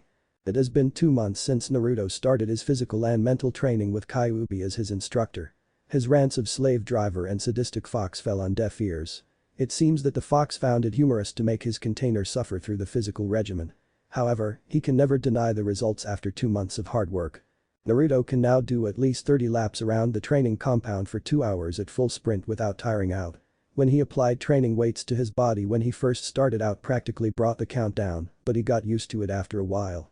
He started out with 20 pounds on both hands and leg and upped them when he got used to the weights. In only 2 months, each of the weights is now at 100 pounds each. Kyuubi advised him to maintain the weight for at least a month more before increasing them, so his growth won't be stunted by the extra burden. Speaking of growth, with the addition of healthy meals, Naruto's body filled out quite nicely. He is now sporting a height of 5 feet instead of his usual 4'5". His muscles were showing quite nicely, but Kyuubi advised him not to overdo his weight training to avoid excessive muscles that will be a problem later on. His chakra control is now in low chunin standard. He mastered the tree walking exercise, but Kyuubi advised him to continue with the said exercise while doing a full spar while sticking on the sides of the tree. Kyuubi explained that a shinobi should be able to instinctively do the exercise even when in full battle. The jutsu was slow at the moment since he found the styles in the library to be unfit for his taste. He was learning the fox fist from Kyuubi in the mindscape since it fits well with his build. The fox fist was an exclusive style of the Kitsune clan. It emulated the attack patterns of the vulpine species using speed and exceptional agility to land hits on the target. The hits were small, but the continuous attacks can hold up to more damaging results. Kyuubi also told him that his current training method was for the fox fist style, so he was determined to continue his physical training to be fit enough to master the style. His ninjutsu training was currently on hold since Kyuubi advised him to stick with expanding his mind instead of memorizing jutsus. He informed Naruto that elemental jutsus was not in a hurry for him to learn since he can easily command his elemental orbs to do all sorts of attacks with a simple command. The Biju informed him that this was an advantage in the midst of battle since he is not hindered with doing hand seals to release an attack. Instead, Kyuubi instructed Naruto to read through jutsu scrolls and understand how the attack worked so he can replicate it with his bloodline. Also, knowing the different jutsu practiced by shinobis will give him an edge in battle.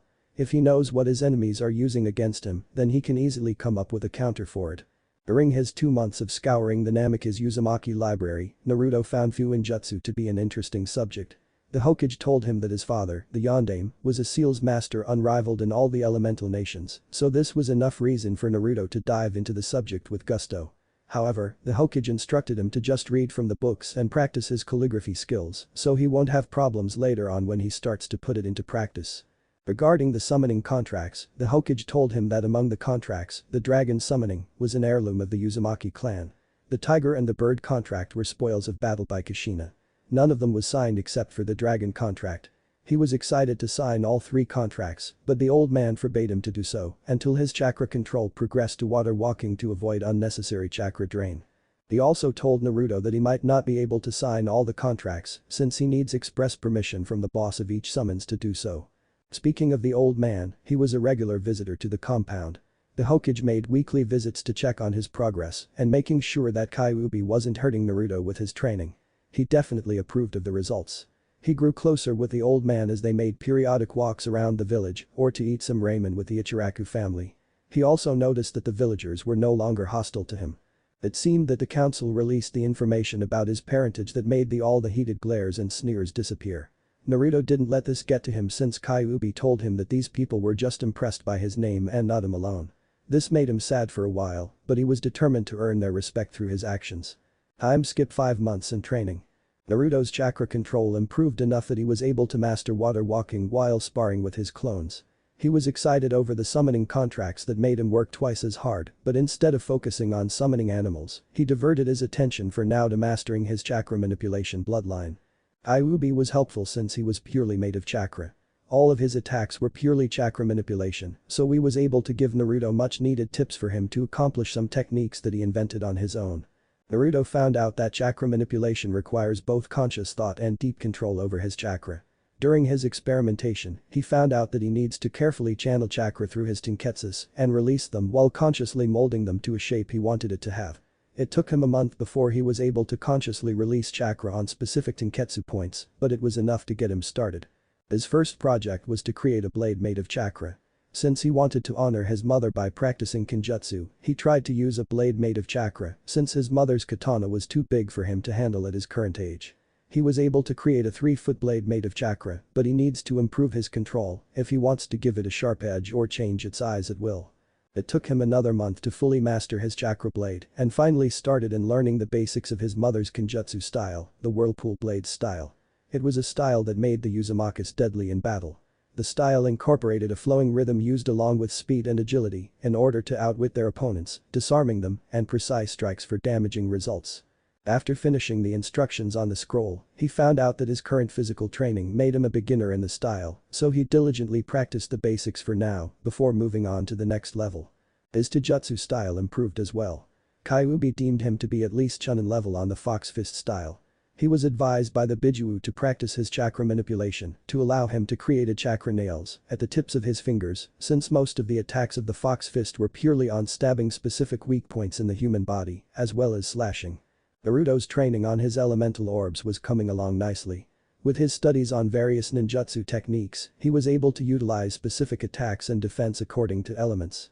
Deciding to base his attacks according to elemental attributes, he devised various defensive measures for specific elemental attacks. For example, if the enemy fired a lightning jutsu at him, then he can easily create a defense of wind, since lightning is weak against that element. He also noted on the elements that amplifies other elements as well, such as wind amplifying fire-based attacks and stronger lightning attacks because of a target's exposure to water. This way, he can avoid using elements that will bite him in the ass later on. His jutsu training is currently on hold since he doesn't have any experts around to check his work. Upon reading the materials from his father, a wrong stroke or activation on unfinished or flood seals can have devastating effects or harmful to the user. It wouldn't do much good to create a flawed sealing scroll that will turn into a bomb after applying chakra to it. He continued to just read through his dad's notes on sealing and leave it at that for now. Skip 1 year of training, 2 months before start of academy. With Kyuubi's hellish training regimen, Naruto was now judged to be from high chunin to low jounin. His weights are now at 200 pounds each but can easily stay at chunin speed even with it on. Kyuubi judged him to be at almost expert level with a fox fist style and his kenjutsu is basically at low chunin. His chakra control progressed to the point that he can easily fight on any surface for hours without tiring. His elemental orbs can now be called an absolute defense without any holes in it if he is aware of any attacks. On a subconscious level, he was able to make it to the point that his elemental orbs can block off any elemental attacks using the opposite element, thereby strengthening his defense. Dog was more than happy to fire his jutsus at him for this practice when he was available to help Naruto out. Naruto's chakra manipulation is hampered by his large reserves. Large creations like his sword and longer nails are easy, but making something small requires him to concentrate more. He also experimented with his kamigan during his training and found out some interesting facts about its overall abilities. When the kamigan activate, it allowed him to see chakra. This made it easy for him to utilize his chakra manipulation techniques since he can easily mold them to any shape if he can see what he's doing. It also lessened the concentration needed for any shape which made it possible for him to master his chakra nails. Another interesting ability of the activated kamigan is its total immunity with any forms of genjutsu. He found out its ability by accident when Dog was teaching him the basics of genjutsu, which is by far the worst of all his abilities. His overly large chakra reserves made it almost impossible to create any genjutsu, but it made him immune to up to low A rank genjutsus. Dog was trying to entrap him in a genjutsu during one of their spars, but he noticed that it didn't take any effect since his kamigan was active. Dog called the spar to a halt and tested out the theory and found out that the kamigan has an automatic defense to genjutsu, which made Naruto immune to it if it is active. They both realized that Naruto's bloodline made him immune to any attacks short of physical. Naruto was currently busy with his taijutsu practice when the Hokage paid him a visit with a serious look on his face. Chapter 6. Proving my skills. Naruto took a break from his taijutsu training upon seeing the Hokage enter the Namikaze Uzumaki compound. What made him pause, however, was the serious look on his face that always spelled trouble, which always seems to include him for some reason. "Hey Jiji. Nice of you to visit. What can I do for you?" greeted Naruto in a cheerful voice. "Good morning Naruto. Training hard I see," replied the Hokage, still serious. Naruto scratched his head in embarrassment and gave the old man a goofy grin. "Yeah. Kyuubi is a slave driver. He doesn't want me to slack off in my training and want me to master Fox Fist style as soon as possible. He said that it would serve me well in the future." Indeed. Having a solid grasp on a taijutsu style is basic in the shinobi arts. He paused a bit, seeming to ponder his next words carefully. "Naruto, I came with some news though none of them are good at the moment, so maybe we can go inside your house so we can talk." Naruto immediately picked up the seriousness of the matter, so he nodded and guided the old man to the kitchen. When the old man sat down, he hastily prepared tea for his guest. He sat down after pouring both of them a cup. "Now what do you want to talk about, old man?" asked Naruto. The Hokage didn't say anything but reached inside his robe and pulled out a small black book. He turned a few pages and handed it to Naruto. He picked it up and read what the page says. Name: Namikaze Uzumaki Naruto. Affiliation: Civilian, Konohagakure no Sado. Rank: A. Age: 9. Bloodline: Kamigan, God's Eye. Abilities: the target is able to command the elements to attack and defend. Taijutsu unknown, ninjutsu unknown, genjutsu unknown. Warning: do not underestimate despite his age. Reported to be dangerous according to sources. Ability is able to destroy large numbers in a matter of seconds. Bounty: 10 million ryo. Status: A live killer apprehend on sight. Naruto was shocked. He was in a book and it looks like he is a wanted criminal. This shook him to the very core. What is the meaning of this? He looked at the Hokage's somber face. What is this, Jiji? His voice shook as he voiced out his question. The Hokage sighed. That Naruto-kun is a bingo book from Iwagakure. What is a bingo book? A bingo book is like a wanted poster for all shinobis with a bounty on their heads. It seems that Iwa got word of your inheritance. How, I don't know. I would guess that someone from the council released your information outside the village. Iwa got word of it and immediately placed you in their bingo book with a large reward. Still a child but already an heir nin. He chuckled over the last part. But why? I didn't do anything to them. Why would they add me in the bingo book and to be killed for Kami's sake? Whined Naruto. Naruto, you need to understand that Iwa harbors a major hatred against your father and in this case, your family. In the Third Great Shinobi War, your father decimated hundreds of Iwa shinobis with his Hiraishin. The Namika's name is greatly feared in Iwa and it seems that this fear and hatred have carried on to you. The Hokage explained in a serious tone. Naruto sighed. I guess there is nothing we can do about this. I mean there is no way we can just send a word to their cage and tell them to remove me from their bingo book. Said Naruto in a dejected voice. Indeed. Don't worry Naruto. I have the Anbu on the case. They are on alert around the village and my spies outside the village are monitoring all shinobis they can find just in case some of them plan to go ahead with your bounty. Thanks old man. I guess I need to train harder so I can protect myself. Said Naruto, smiling a bit over the irony of the situation. He always aimed to gain the respect of everyone through his actions, but it seems that he got the opposite. He hasn't even ventured outside the village and he is already known and feared by Iwa. It was ironic indeed. You're welcome Naruto. Now what I want to do right now is to test you. I have no doubt that you have come a long way in the shinobi arts. I want to have a spar with you to see what you're capable of. I decided to see what you can do to alleviate this old man's fears when you become a shinobi of Konoha. Said the Hokage, but you can see the excited gleam in his eyes over the prospect of battling Naruto. Sure Jiji. When you do want to hold the spar? Asked an overexcited Naruto. Why don't we adjourn to your training ground and have our spar there? Asked the Hokage. Sure Jiji. Let's go. He paused. Can you wait for me in the training ground? I need to change into my shinobi outfit. If you want to spar then we might as well make this a shinobi spar, right? The Hokage laughed. I wouldn't want it any other way Naruto. See you outside.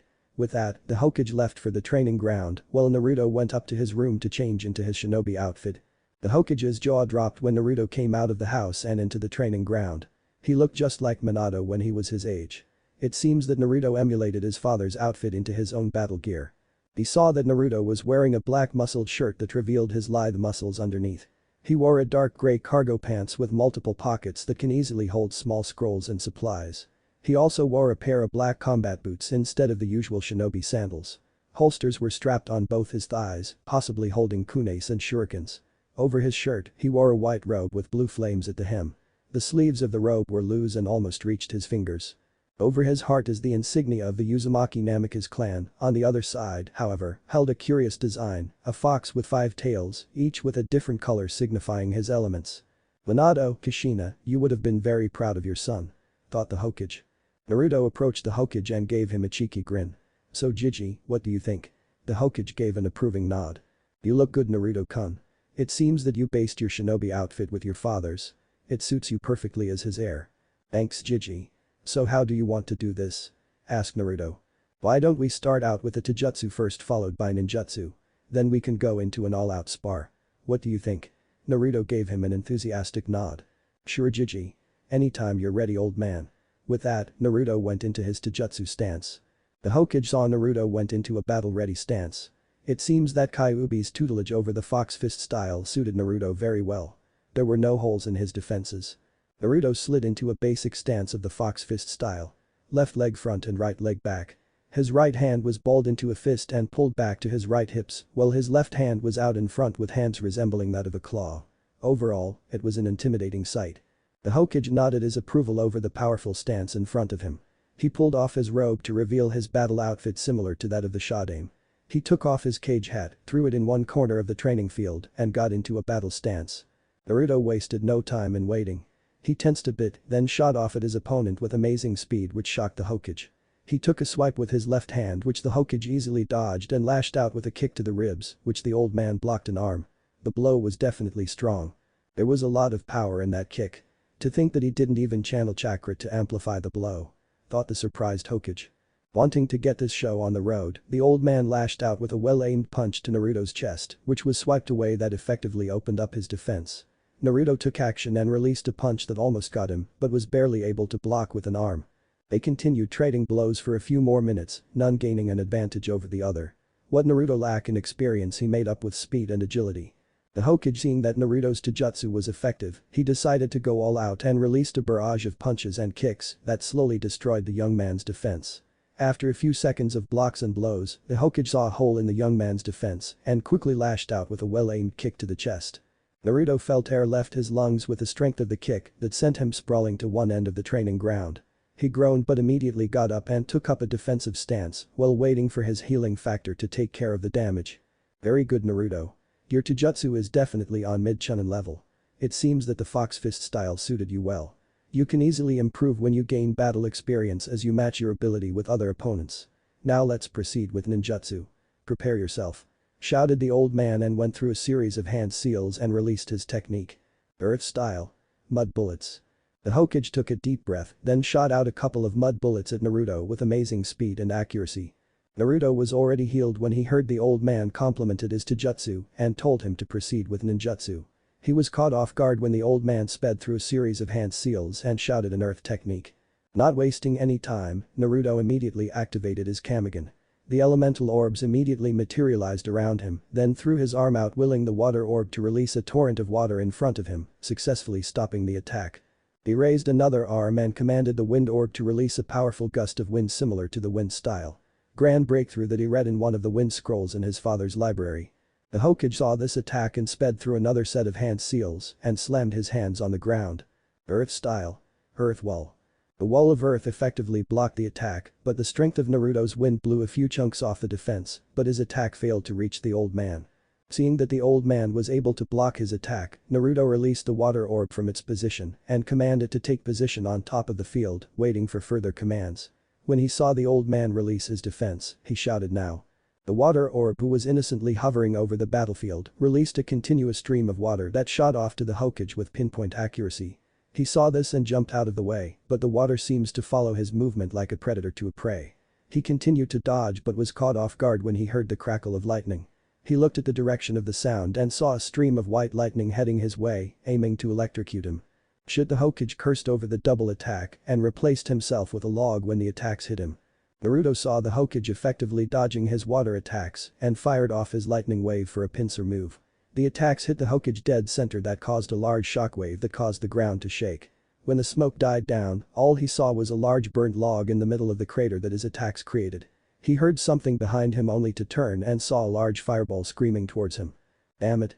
He reacted instinctively and a wall of earth shot out of the ground to block the incoming ball of fiery death. The attack was effectively cut off, but the old man wasn't done yet. Seeing that Naruto was blinded because of the wall of earth he created to block his fireball, he teleported behind the boy and released a stream of red-hot fire. Fire style. Raging Inferno. Naruto felt the Hokage behind him, but he was ready this time. He recalled the water orb from its vantage point on top of the battlefield to his side, then commanded it to release a powerful jet of water. Both attacks collided between them, causing a large amount of steam to appear. Getting tired of basic attacks, Naruto prepared his orbs for his ultimate attack that he practiced a few months back. I hope you're ready, old man. Have a taste of my ultimate technique. Naruto shouted and threw both his arms out to the Hokage. The elemental orbs followed their master's command and floated in front of his outstretched hands and got into formation. The orbs took its place in front of Naruto, creating a circular formation, like that of a five-pointed star similar to his kamigan, and rotated, slowly at first, then at high speed, that made them appear as a blur. Without warning, each orb released its own set of attacks while spinning, releasing a twirling mass of elemental barrage in a steady stream that definitely reeked of power and destruction. The Hokage saw this and paled. Each of the elemental attacks packs quite a punch, but all of them together will surely kill him. It has enough chakra to turn him into dust. In desperation, the Hokage sped through a series of hand seals for his own ultimate defense and slammed it on the ground, hoping against hope that it would hold against Naruto's powerful assault. Earth style. Ultimate defense. Kami's embrace. A 7 feet thick slab of earth appeared around the Hokage, creating a semi-circular shield around him that met the attack head-on. Naruto's attack hit the thick shield of earth, causing a shockwave. The shield held so Naruto kept the attack on hoping to break the old man's defense. A few minutes of stalemate, Naruto was almost depleted of chakra, so he stopped the attack and promptly fell to his knees gasping for breath. When he looked up, he saw that the Hokage's shield was sporting cracks all over, and the part that got hit by his attacks was cracked and showing signs of giving way. The Hokage felt Naruto's attack subside, so he allowed the shield to crumble and saw his surrogate grandson kneeling on the ground panting. He was proud of the boy for his achievement. That last attack was definitely powerful. The boy was young so his chakra reserves weren't at its prime, so it is only normal for the boy to almost pass out of exhaustion after all the attacks and defenses he released during their spar. He walked over to the boy and knelt down. "Are you okay, Naruto?" Naruto took in a deep breath to satiate his craving lungs, still exhausted over the last attack. "Yeah, I'm alright. That last attack was supposed to only last for a few seconds, but I kept it up for so long that it drained me." The Hokage nodded. "Indeed. The last attack was so powerful that I have no choice but to bring out my own ultimate defense. It was one of my personal techniques that created a thick shield of earth strengthened by my own chakra. If you kept that attack up for a few more seconds, then it would have broken through and obliterated me," said the Hokage. His voice spoke of how proud he was of his achievement. "But still I wasn't able to beat you, old man," said a dejected Naruto. Now, Naruto. I'm the Hokage. I should be strong enough to protect the village and those I love. I wouldn't be much of a Hokage if I was brought down easily, would you?" chuckled the old man. "You're right. Hahaha, I guess I was just expecting too much of myself," said Naruto, a sheepish grin on his face. "Nonsense. You did more than I expected and proud of you, my boy. You held your own against me and I'm sure that you can easily protect yourself when the need arises. Now, let's head over back to your home. There are some things we need to discuss, especially with the academy opening in 2 months." Naruto nodded and took one last deep breath of air, then stood up. He stretched for a bit to loosen some of the muscles before heading over to the kitchen. He brought out the leftover cake from the fridge and a pitcher of orange juice and placed it on the table. "So Gigi, what do you think of the spar?" asked Naruto, wanting to know how he fared against the Hokage. He took a slice of cake and bit a large chunk out of it. The Hokage sipped his juice and gathering his thoughts to give Naruto a proper evaluation. "Well, I can only say that I'm proud of you, my boy. The spar itself was amazing and you were displaying skills that jounins can only dream of. Your Taijutsu is easily Chunin level and can even give off devastating attacks if you take time to channel chakra through them, and your speed is also at Chunin level." "Hehehe, I knew I forgot something. I forgot to remove my training weights." "Hehehe," said a sheepish Naruto. The Hokage was floored. Naruto was that fast even with weights on. This kid keeps on surprising him. "How much weight do you have on, Naruto-kun?" "Let me see, I'm at 200 pounds each on my wrists and legs. So I guess I have a total of 800 pounds of weights on me," said a grinning Naruto. "I see." The Hokage felt his jaw drop when Naruto told him the amount of weights on his body. He immediately agreed that Kyuubi was a slave driver. Even the famed Mito guy didn't have that amount of weights when he was at Naruto's age. "So if you remove your weights, I would say that you are at Jounin speed." "Yep. According to Kyuubi, I would be at mid to high Jounin with my weights off," said Naruto proudly. The Hokage nodded. "Amazing. It seems that your training was quite serious, Naruto? Well, let's continue with the assessment of your skills. If what you say is true that you could have easily landed a blow when your weights is removed, so I guess your overall Taijutsu is at Jounin level. Your ninjutsu was indeed noteworthy, especially on how you manipulated your elemental orbs, especially for that last attack. Can you explain it to me?" asked the Hokage. "Sure, Gigi. I don't have a name for my last attack yet. I only perfected it last month when I saw one of Dog's jutsu while we were sparring. The attack was a combination of all 5 elements. What I did was to let the orb spin in a circular formation in front of me at high speed. This way, when they released their attacks, it would come together like a drill. Aside from the elemental damage, Kyuubi told me that the spinning motion of all the elements will allow it to act like a drill that is able to bypass any forms of defense." Naruto paused a bit. "I guess I can call that attack 5 elemental drill or elemental drill," he finished excitedly. The Hokage laughed at Naruto's childlike enthusiasm over the naming of his technique. "Indeed. The name suits the technique well. Now Naruto, in 2 months you will be attending the academy, so we need to talk about how you would be acting around the rest of your peers," the old man said in a serious voice. Naruto cocked his head to the side, curious over what the Hokage was insinuating. "What do you mean, Gigi?" "What I want you to do, Naruto, is to downplay your abilities. Your elemental orbs are already well known throughout the village, so you can use them as you see fit. However, I want you to downplay your overall skills to avoid alerting your enemies to what you are truly capable of. Remember, a shinobi's most powerful tool is deception, so I want you to hide your skills and only bring them out in dire situations. You can be open with your skills once you have reached the rank of Chunin. Explained the Hokage. He has a point, kid. Not only will you bond with your peers, but you will surely have the element of surprise when you are in battle. If they don't know what you can do, then they will be unprepared for it. Advised Kyuubi. He was proud of his container. The battle was indeed amazing. The way he used his elements to attack and defend was noteworthy. The last attack definitely has potential, especially when Naruto's development reaches his prime. Okay, old man. I'll do that. Said Naruto. Thank you, Naruto. Also, I want you to expand your supplemental jutsus. Since you already have the elemental techniques down, I want you to increase your survival rate using supplemental ninjutsus. You didn't use any of it in battle, so I guess you didn't take that into consideration during your training. Supplemental jutsus. What are those? Asked a confused Naruto. Those are the basic jutsus taught in the academy. You already have the Bunshin clone technique down, so you might want to expand your repertoire with Kawarimi, substitution, henge, transformation, and maybe Shunshin, high-speed teleportation. This will greatly aid you in battle. Naruto was excited in learning those techniques. They sound interesting to say the least. He immediately created 5 shadow clones and instructed them to go to the library and search those techniques out and any other supplemental jutsus that he would want to learn. The Hokage chuckled over Naruto's enthusiasm and laughed outright when he created shadow clones and instructed them to go to the library to search those techniques out. Things will definitely be fun in the future with Naruto on the job. Chapter 7. When Summons Collide. Naruto spent the last 2 months before attending academy with physical training, as well as getting to know his summons well. It didn't take much for them to agree to have him sign all 3 contracts at once, but the argument that broke over who would be his primary summon took quite a while to solve. Flashback 1 month before academy starts. Naruto was in the training field preparing himself to sign the summoning contracts. He, along with the Hokage, decided to get this done because the aid of summons would greatly help him in the future. The Hokage told Naruto to start first with the Dragon Summon contract since it is part of his inheritance and it wouldn't take much for him to be accepted by the boss. So Jiaji, what should I do first? Asked the Hokage while laying down the 3 summoning contracts on the grass. Open up the Dragon Summoning contract first. You need to sign your name on the contract with your blood, then finish it off by stamping your handprint and blood on top of your name. After doing so, all you need to do is to perform a couple of hand seals and channel as much chakra as you can while shouting out the technique. Naruto did as he was instructed and opened the Dragon Summoning contract first. He saw that the last entry was signed by his mother and a wave of nostalgia flowed through him. He considered it an honor to follow his mother's footsteps and become the next dragon summoner, that is if he is accepted by the boss summon.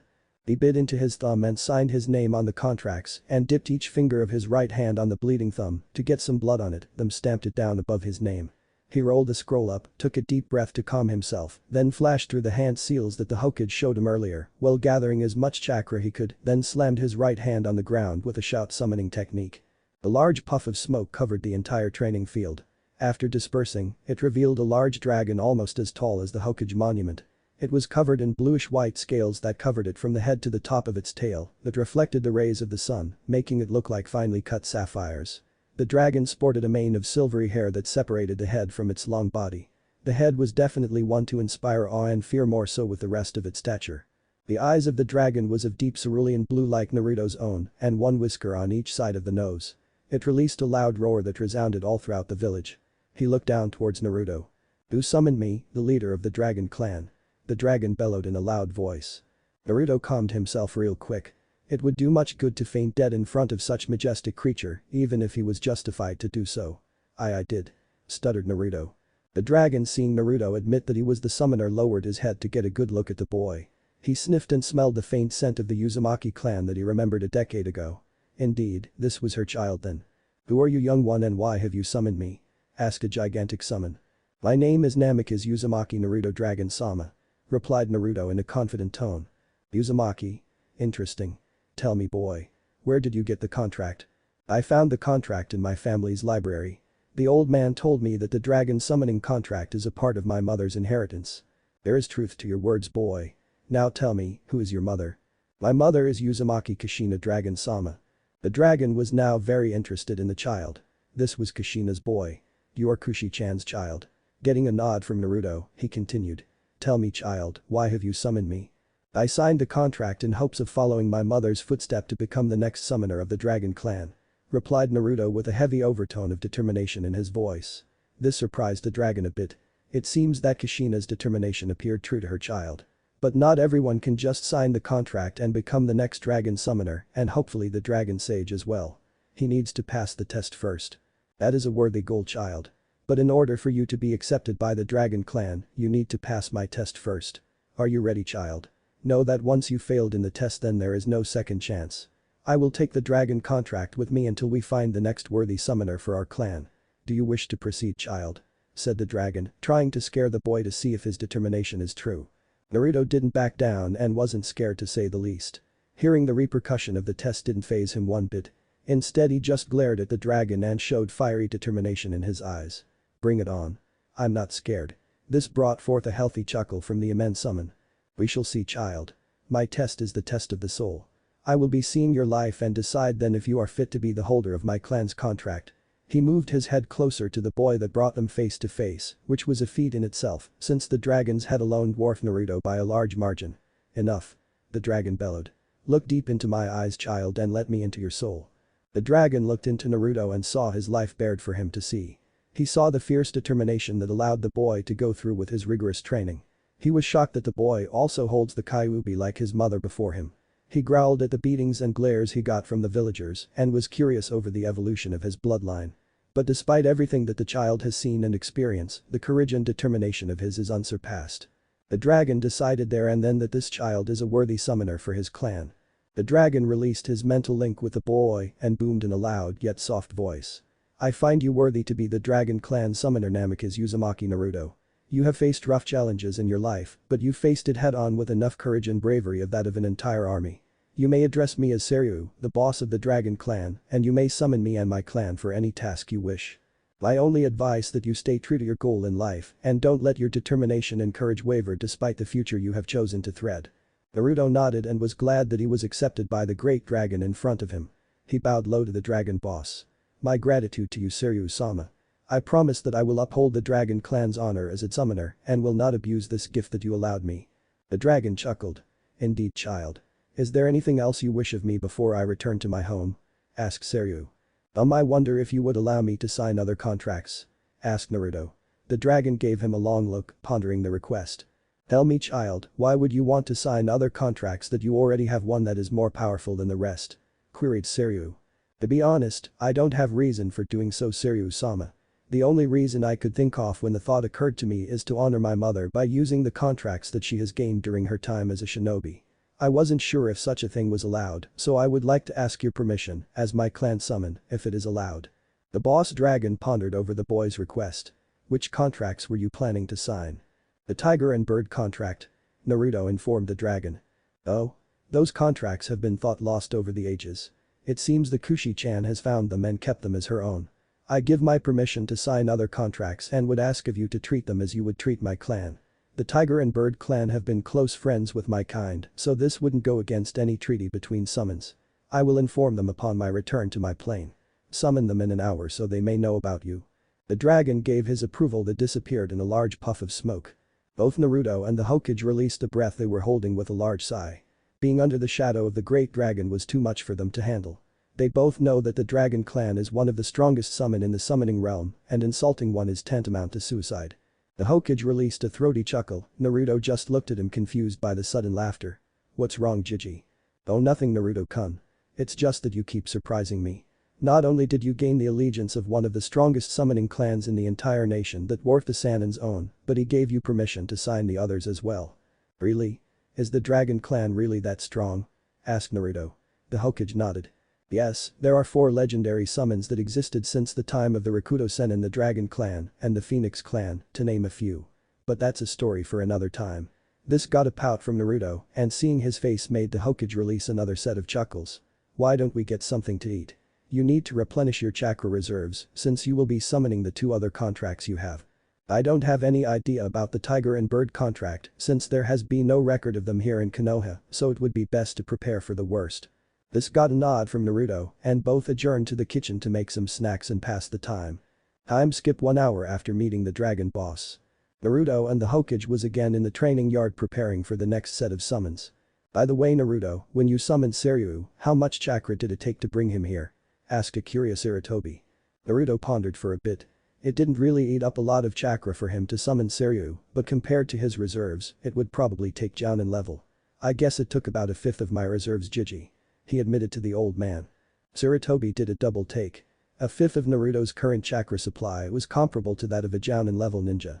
Usually, summons would only require just a small amount of chakra to initiate the transfer, but for Naruto to reveal that it ate up a fifth of his supply, then it would definitely knock out any seasoned Jounin just by summoning the boss. As far as he knew, it didn't take that much to even summon his Enma or Jiraiya's Gamabunta. He guessed that not everyone is capable of summoning a legendary summon, like Seiryu. Okay Naruto-kun. How is your chakra supply now? I'm at full capacity, Jiji. I don't know why Kyuubi replenished my chakra stores without me asking. He just told me to prepare for the next set of summons. He even suggested to do both at the same time. What do you think? Asked Naruto. Well, if Kyuubi said so then you might as well do it. He hasn't let you down as of yet so there is no reason not to trust him. Replied Sarutobi. For now. He added as an afterthought. Naruto just shrugged and opened up both contracts at the same time. He signed the bird contract first followed shortly by the tiger. He closed both after signing, then gathered double the chakra he used to summon Seiryu, then slammed his hand on the ground while shouting out the technique. This time, the smoke that appeared was larger than his previous attempt. In fact, the ground was covered with them along with the surrounding woods. This scared Sarutobi a bit since only very large summons could produce this much smoke when they appeared. When the smoke cleared, what he saw definitely scared him to the bones. This wasn't any ordinary contract, like Seiryu, the bird and tiger contract was also legendary contracts. The bird was no ordinary bird. It was a phoenix, one of the legendary summons. It was as tall as Seiryu. Its feathers were a mix of gold and red that made it look like it was on fire. Its wingspan was impressive, possibly able to cover half of Konoha when stretched out. If his memory served him right, this was the phoenix summon, Suzaku. The tiger was the same size as Suzaku. It was none other than the legendary white tiger, Byakko. He decided that either Naruto was amazing or just plain suicidal. Naruto was starting to get scared now. He thought Seiryu was impressive, but nothing prepared him when these two appeared. He thought that the tiger and bird contract were minor summons, but from the looks of these two, they were anything but that. He looked at the Hokage who was also pale and looked a bit scared. Jiji. I thought that the bird and tiger were minor contracts, they don't look ordinary to me. Naruto said in a scared voice. Naruto, it seems that these are not ordinary contracts that your mother acquired. I understand the dragon contract since it has been rumored that it is a part of the Uzumaki clan, but to summon these two as well, then I can only say that either you're an amazing boy with the blessings of Kami herself or you're plain suicidal. This got a shocked look from Naruto. It seems that your luck is with you today, boy. You just summoned two others of the legendary summons. The bird is a phoenix named Suzaku, it seems that he is the boss of the bird clan. The tiger is the legendary white tiger Byakko. Indeed we are human. Along with Suzaku and Seiryu, we are the legendary summons. Bellowed Byakko who then released a loud roar similar to that of the boss dragon. Suzaku didn't say anything but lowered her head giving Naruto a leer which scared the poor boy.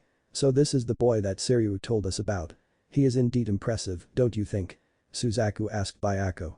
He doesn't look much. He is rather short. Snorted Byakko. Naruto hated being called short. Sure he was short for his generation, but it wasn't his fault.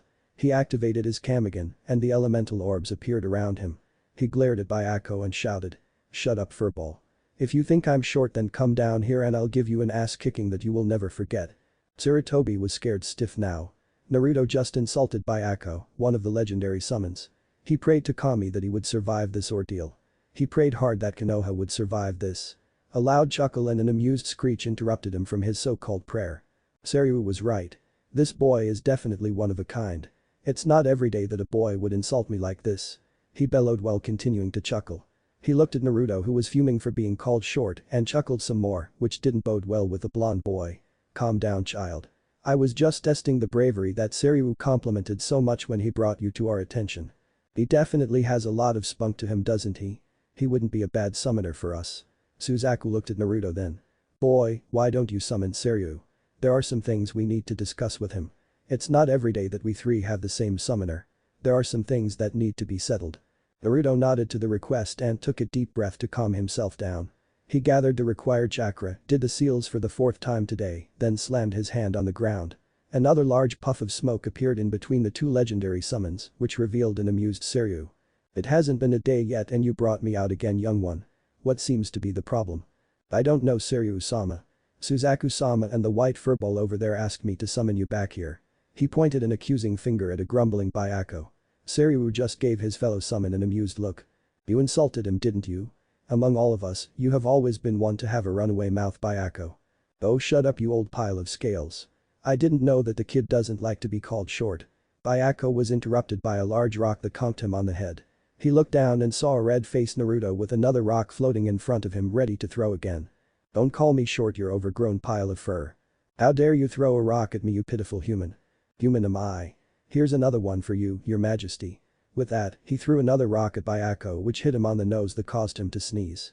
Seiryu was currently laughing his head off and Suzaku was currently sprawled on the ground, rolling in laughter.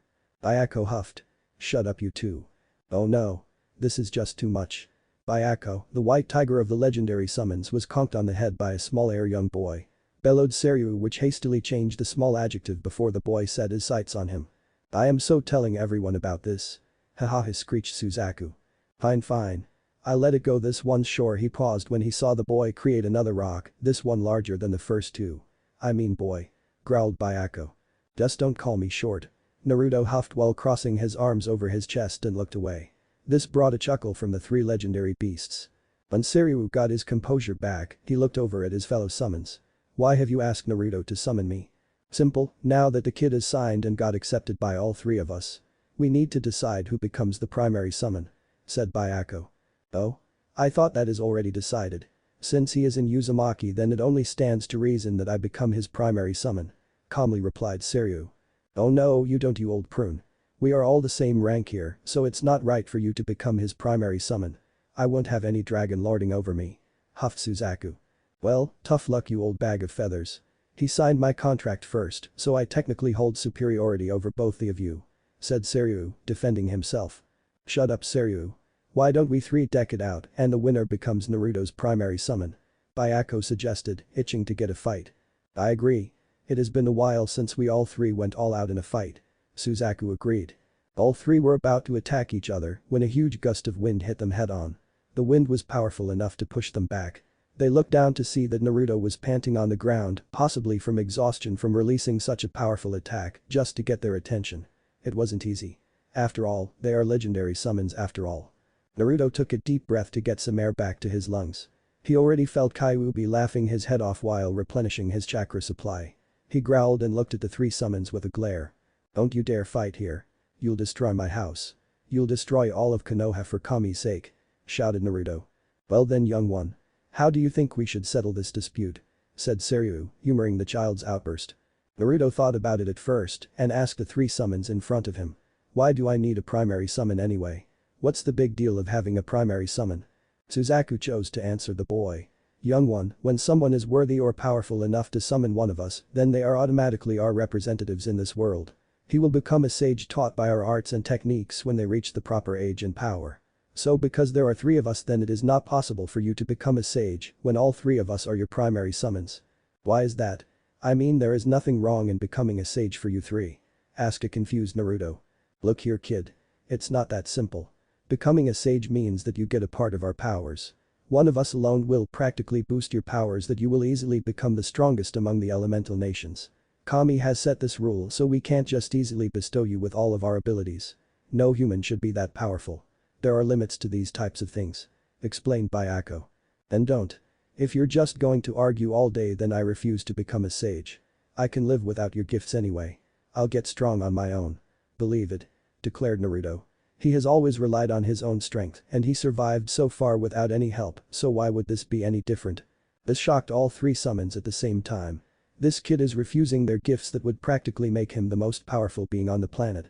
No human should be able to resist the temptation of power. The lure was just too much. But this kid just scoffed their gifts and just prefers them to be his summons. This kid just keeps amazing them. He is either selfless or just plain stupid.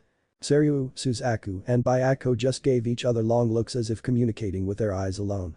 It seems that Naruto just passed another test. This time, he passed Kami's loophole when such an event happened. It was Seiryu who spoke for the three of them. Congratulations, Naruto. You passed another one of our tests. Or to be more precise, you passed Kami's test.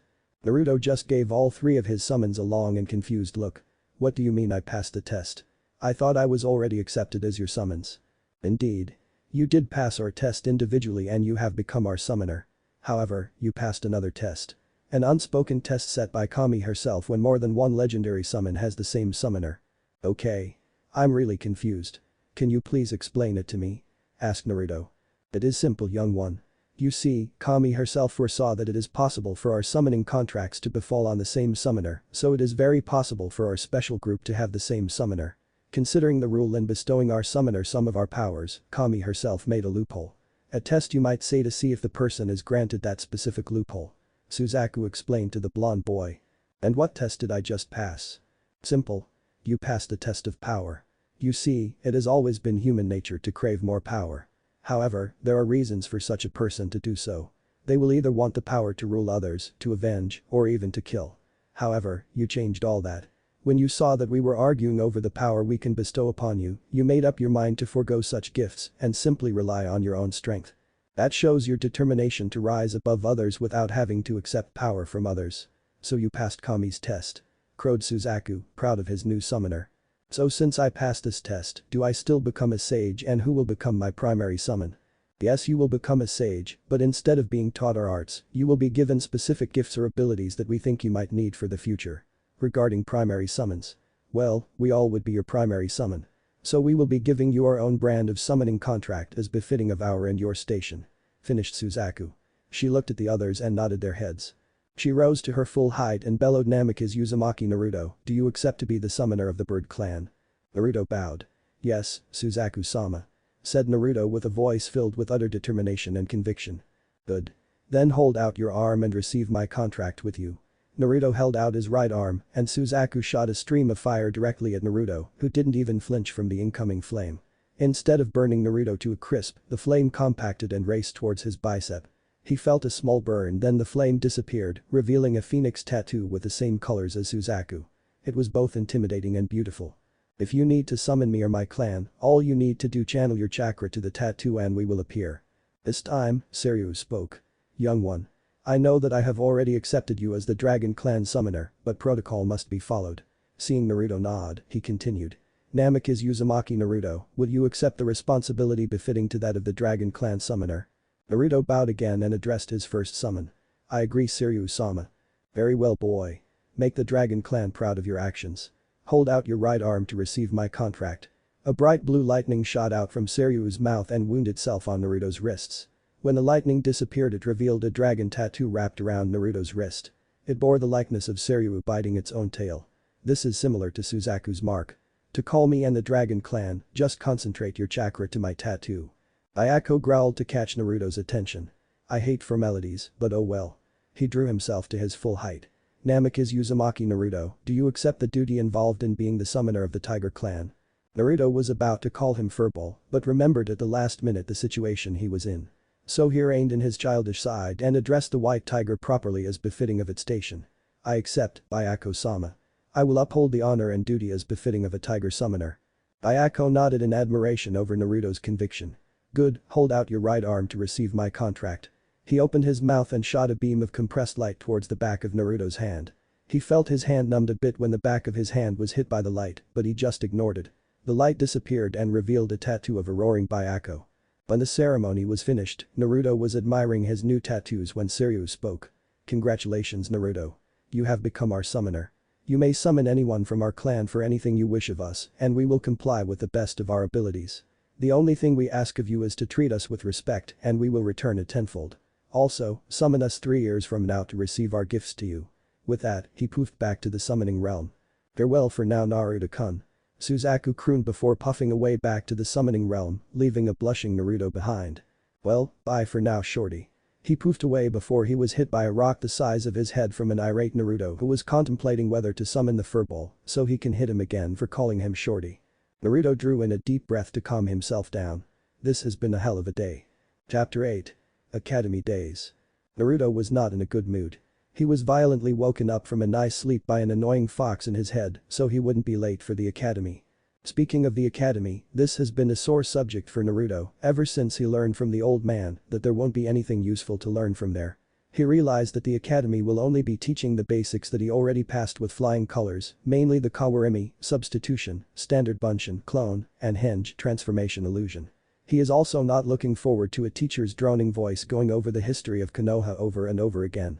He can read it from a book or a scroll, thank you very much. However, he can never deny the fact that both Kyuubi and the Hokage pose a good point regarding his attendance in the academy. This year would be a special year in the academy since all the clan heirs would be attending. They both argued that gaining the attention and friendship of the heirs would greatly benefit his stature in Konoha.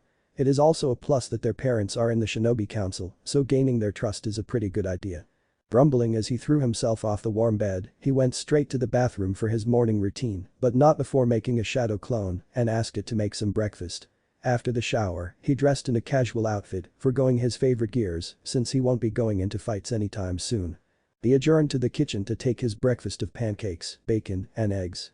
He dumped the dishes on the sink and created another shadow clone to take care of it before dispelling. He also created another clone to go to the library to continue his reading on Fuinjutsu. He looked at the time and saw that he still have an hour before the academy starts, so he left the compound and headed straight for the Hokage Tower to have a talk with the old man before going to school. While he was walking to the Hokage Tower, he noticed the lack of glares and insults from the villagers. Some even greeted him a good morning, while others were giving him a bow. It seems that he is now being addressed Namikaze-sama instead of demon or brat. He didn't like it one bit. His goal was to gain their trust and respect through his action, so gaining it because of his parents and stature didn't sit too well with him. He arrived at the Hokage Tower and walked straight through the old man's office.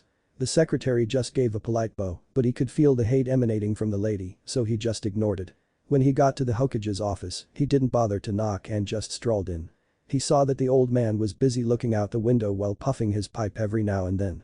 "Hyojiji," greeted Naruto. The Hokage turned towards Naruto and gave his surrogate grandson a warm smile. "Good morning, Naruto. What brings you here in my office? Aren't you supposed to be in the academy? It's your first day there, you know," said the Hokage. Naruto groaned. "I know," said Naruto dejectedly. Now my boy. It won't be so bad. Think of it as an experience. Besides, you need to be with people your age. You're already too mature for a 9-year-old, so having someone within your age group should be fun for you," encouraged Sarutobi. "Fine, old man. You don't have to patronize me, you know. I already agreed to attend the academy for the next 3 years, so you don't have to sell the idea to me," Naruto grumbled. The Hokage chuckled. "But good. What brings you here to my office? Do you need anything?" "No, not really, but I was wondering if it's possible to take a peek at your files regarding my classmates in the academy, specifically the clan heirs." The Hokage rubbed his chin, thinking about it. That is a good idea.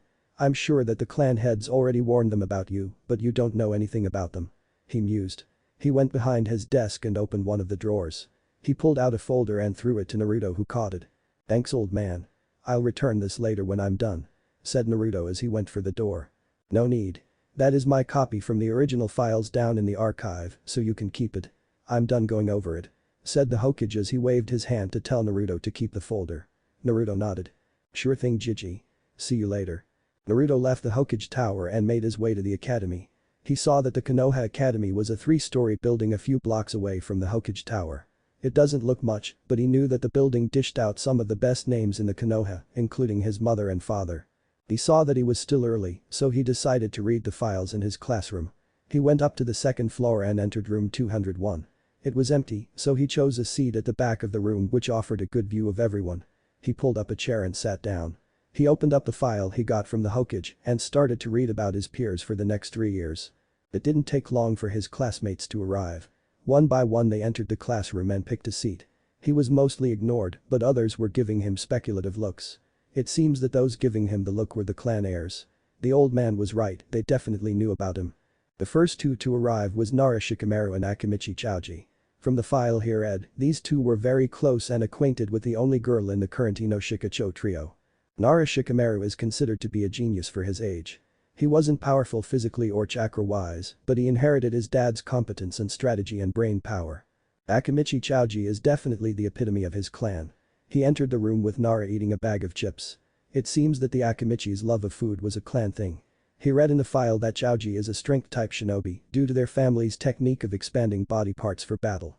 This got the attention of his tenant, who can't help but make a jab at the info. "I wonder if he can expand that body part of his." Kyuubi snickered in his head. "Shut up, Kyuubi. I so don't need that on my head right now. Spoil sport." He noticed that Aburam clan heir entered the room in a standard Aburam clan outfit, a long white trench coat with a high collar that covered half his face and a pair of dark sunglasses. His name was Aburam Shino. He read in the file that the trench coat served as protection for the Kikai bugs they kept in their bodies. It was a mutual relationship. The bugs feed on the Aburam's chakra, while the Aburam would use them in battle. Behind the Shino was a shy-looking girl wearing a thick fur-lined coat. She was a Hyuga if her eyes were any indication. This was Hinata Hyuga, the shy heiress of the Hyuga clan. Her techniques include advanced chakra control and the Jukin style. Definitely a powerful combination, but her lack of confidence would be detrimental to her growth. Naruto also noticed that Hinata gave him a glance and blushed. That confused the blonde boy, but Kyuubi definitely noticed. Blackmail material. Kyuubi crowed silently to avoid alerting his container. The door opened again to reveal the only Uchiha that survived the massacre, Uchiha Sasuke. Naruto knew about him. He was the epitome of brooding. He already knew him personally, since they had a few meetings and arguments when they were still young a few years back, but nothing that merits them to be friends. He read from the file that Sasuke's personality took a turn for the worst after his brother murdered his entire clan, which left him as the sole survivor. There were still speculations why Itachi left him alive. It seems that the kid was focused on revenge and ignoring everyone around him. He was worshipped by the villagers as the last loyal Uchiha, and many look up to him to revive and bring back the Sharingan to the village. This made him slightly arrogant in Naruto's books, but he reserved further comment until he gets to know him during his time here in the academy. A loud bark and a raucous laughter brought him out of his thoughts regarding Sasuke. He looked at the door again and saw the Inuzuka heir, Kiba, and his dog Akamaru. His stats looked promising. Physical abilities were above average and good command over his clan's techniques. Seeing no other important people coming in, Naruto folded his arms on the table and laid his head on it and took a nap while waiting for the class to start. He was woken out of his nap by a loud yelling in the room. He yawned and saw the source of the noise. Yamanaka Ino and Haruno Sakura were arguing on who was supposed to take a seat beside the lone Uchiha. It seems that the academy was invaded by fangirls. Naruto shuddered to think what would happen if he was placed on the team with one of them, worst both of them, but that was years away, so he harbored some thought that they might change in the future. Yamanaka Ino was Inoichi's daughter and taught in the clan's mind techniques. Haruno Sakura, however, didn't belong to any clan, but was the only daughter of the Haruno merchant family. He remembered the pink hair of the councilman that was so against him getting his inheritance. He wondered if they warned Sakura about him. He will have to observe her for now. Both girls, with their amazing brain power, decided to take the seats on both sides of Sasuke. He guessed there is something significant in sitting at Sasuke's right instead of his left. He just shook his head on the absurdity of it all.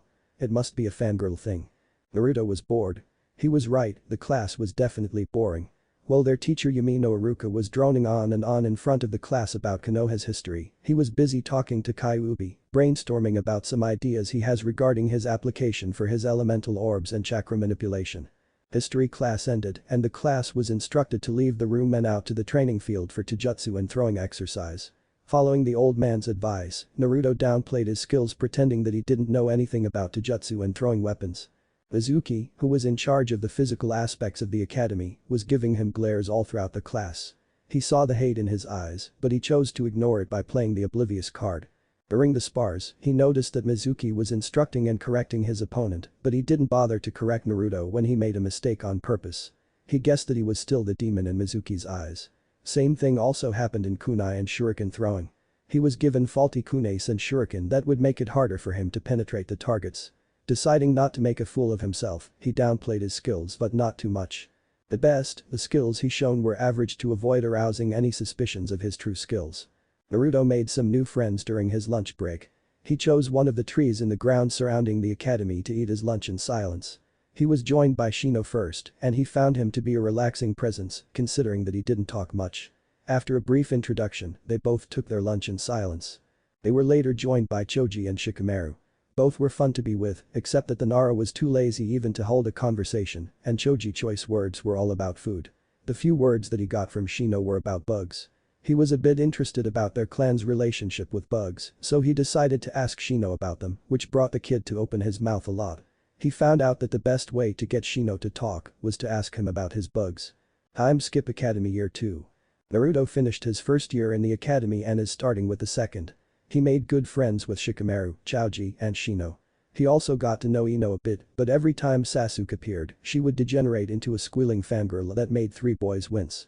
He got along well with Shikamaru and spent most of their time playing shogi, which he was soundly beaten every time. His time with Chaoji proved to be the best. The impromptu ramen eating contest helped them bond as close friends. The Ichiraku ramen stand now have two best customers. He also got to know Kiba and Akamaru. He liked the guy when he was not bragging about his skills. He got on well with Akamaru though. He didn't get along with the Uchiha and by extension his number one fangirl, Haruno Sakura. He mused that showing his skills a bit to be on par with Sasuke was a very bad idea, but he can't do anything about it now. He made it a point to not outclass Sasuke, but just match him skills for skills. This made both of them Rookie of the Year and earned him a spot in Sasuke, and Sakura's heart. Sasuke hated him because someone is as strong as him, and Sakura hated his guts because the girl thinks that he should be inferior to her crush. Fangirls, gotta love them. In the academy, he and Sasuke were polar opposites. Sasuke was a brooding emo that tends to avoid everyone, even his fangirls, but the latter wasn't as successful as he wanted it to be, since his fangirls found his brooding attitude to be attractive. Naruto, however, was friendly to everyone. He tried his best to be friendly, which was welcomed by his peers. He helped them with their schoolwork, have lunch with them, or even hang out with them after school. To put it simply, everyone loved Sasuke because of his stature, but they loved Naruto because he was friendly and open. The class was in the training yard again to start their lessons on chakra and ninjutsu. The teachers demonstrated how hand seals worked and how chakra should be channeled properly to avoid wastage. They briefly tackled chakra exercises but didn't practice them much to Naruto's amusement. Mizuki and Iruka were instructing the class to perform jutsus that they were familiar with, much to the clan heir's delight, except Shikamaru, who found the whole thing to be troublesome. Naruto rolled his eyes at his friend's laziness. He watched the demonstration with keen interest. The clan heirs were definitely trained in their family techniques. Taoji demonstrated his family technique by expanding his body size and turning into a bull and rolling over the yard. Shino released his bugs, which brought a lot of screams from the girls present. Kiba fed a pill to Akamaru that turned him into a huge red dog and transformed into a perfect replica of Kiba, complete with claws and fangs. Hinata didn't do any ninjutsu since her clan forbade the practice, except for their family Jukin style. She, however, demonstrated how to channel chakra to her fingers, which brought a lot of odd looks from the rest of the class. Shikamaru trapped both Mizuki and Iruka with his shadow and made them dance around, much to everyone's amusement. Ino took control of Iruka's body with her mind control techniques. Sakura performed a Hanjin Bunshin perfectly considering her chakra control. No interest there. It was the Uchiha, however, which brought some startled looks from the crowd, as well as the squeals of his fangirls. He moved to the middle of the field, did a few hand seals, and released a large fireball that left one of the training dummies a burning stump. It wasn't impressive to Naruto, but it was definitely impressive to everyone else. He was brought out of his musings when his turn was called by Mizuki. "Namikaze Uzumaki Naruto." Mizuki called out with a sneer on his face, which Naruto ignored. Naruto moved to the middle of the training field and waited for instructions. "Naruto, I want you to perform some ninjutsus that you know in front of the class." Naruto cocked his head to the side, confused by the instructions. "Mizuki-sensei. I don't know any ninjutsu." This brought a sneer to Mizuki's face and laughter from the class except Naruto's friends. "Don't tell me that the famed son of the Yondaime doesn't know any techniques," insulted Mizuki. "I didn't say I didn't know any techniques, I just said that I can't do any ninjutsus," Naruto calmly explained to his teacher. "Well, show us these techniques that you know," challenged Mizuki. Naruto just shrugged and showed no outward sign of excitement, but it was quite different on the inside. He will surely love the look on their face to see what he can do. He faced the training dummy and activated his kamigan, and the elemental orbs appeared. Naruto decided to play around a bit and willed the elemental orbs to move around his body in a protective fashion. He pointed his hand at the training dummy and mentally commanded the lightning orb to attack. It released a jet of crackling lightning that blew the wooden dummy to smithereens. Nodding to himself for a job well done, he kept the kamigan activated and faced his peers. The expression on their faces was priceless. Everyone was gaping at him in awe and wonder. They haven't seen Naruto demonstrate such ability before. His peers were awestruck with dozens of questions flashing through their heads wanting to ask the blonde. Sasuke was fuming over the impressive display, thinking that such a technique should be his to make him stronger, while Sakura just keeps telling Ino that Sasuke's performance was better. Mizuki was seething and Iruka was shocked at what Naruto did. He was the first to voice out the question that was on everyone's head. "What in the world was that?" Iruka shouted. Naruto calmly faced Iruka and explained. "That was my family bloodline, Iruka-sensei." He pointed at his eyes. "This is the kamigan, the Namikaze Uzumaki Taijutsu, and these floating orbs are called elemental orbs. They appear when my kamigan is activated." It gives me complete control over the elements. I can will them to attack and defend without hand seals. That is the reason why I told you I can't do ninjutsu.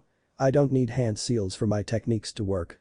All I need to do is to control the elements and let it do what I want. Everyone was floored. They haven't seen such an impressive display in their entire life.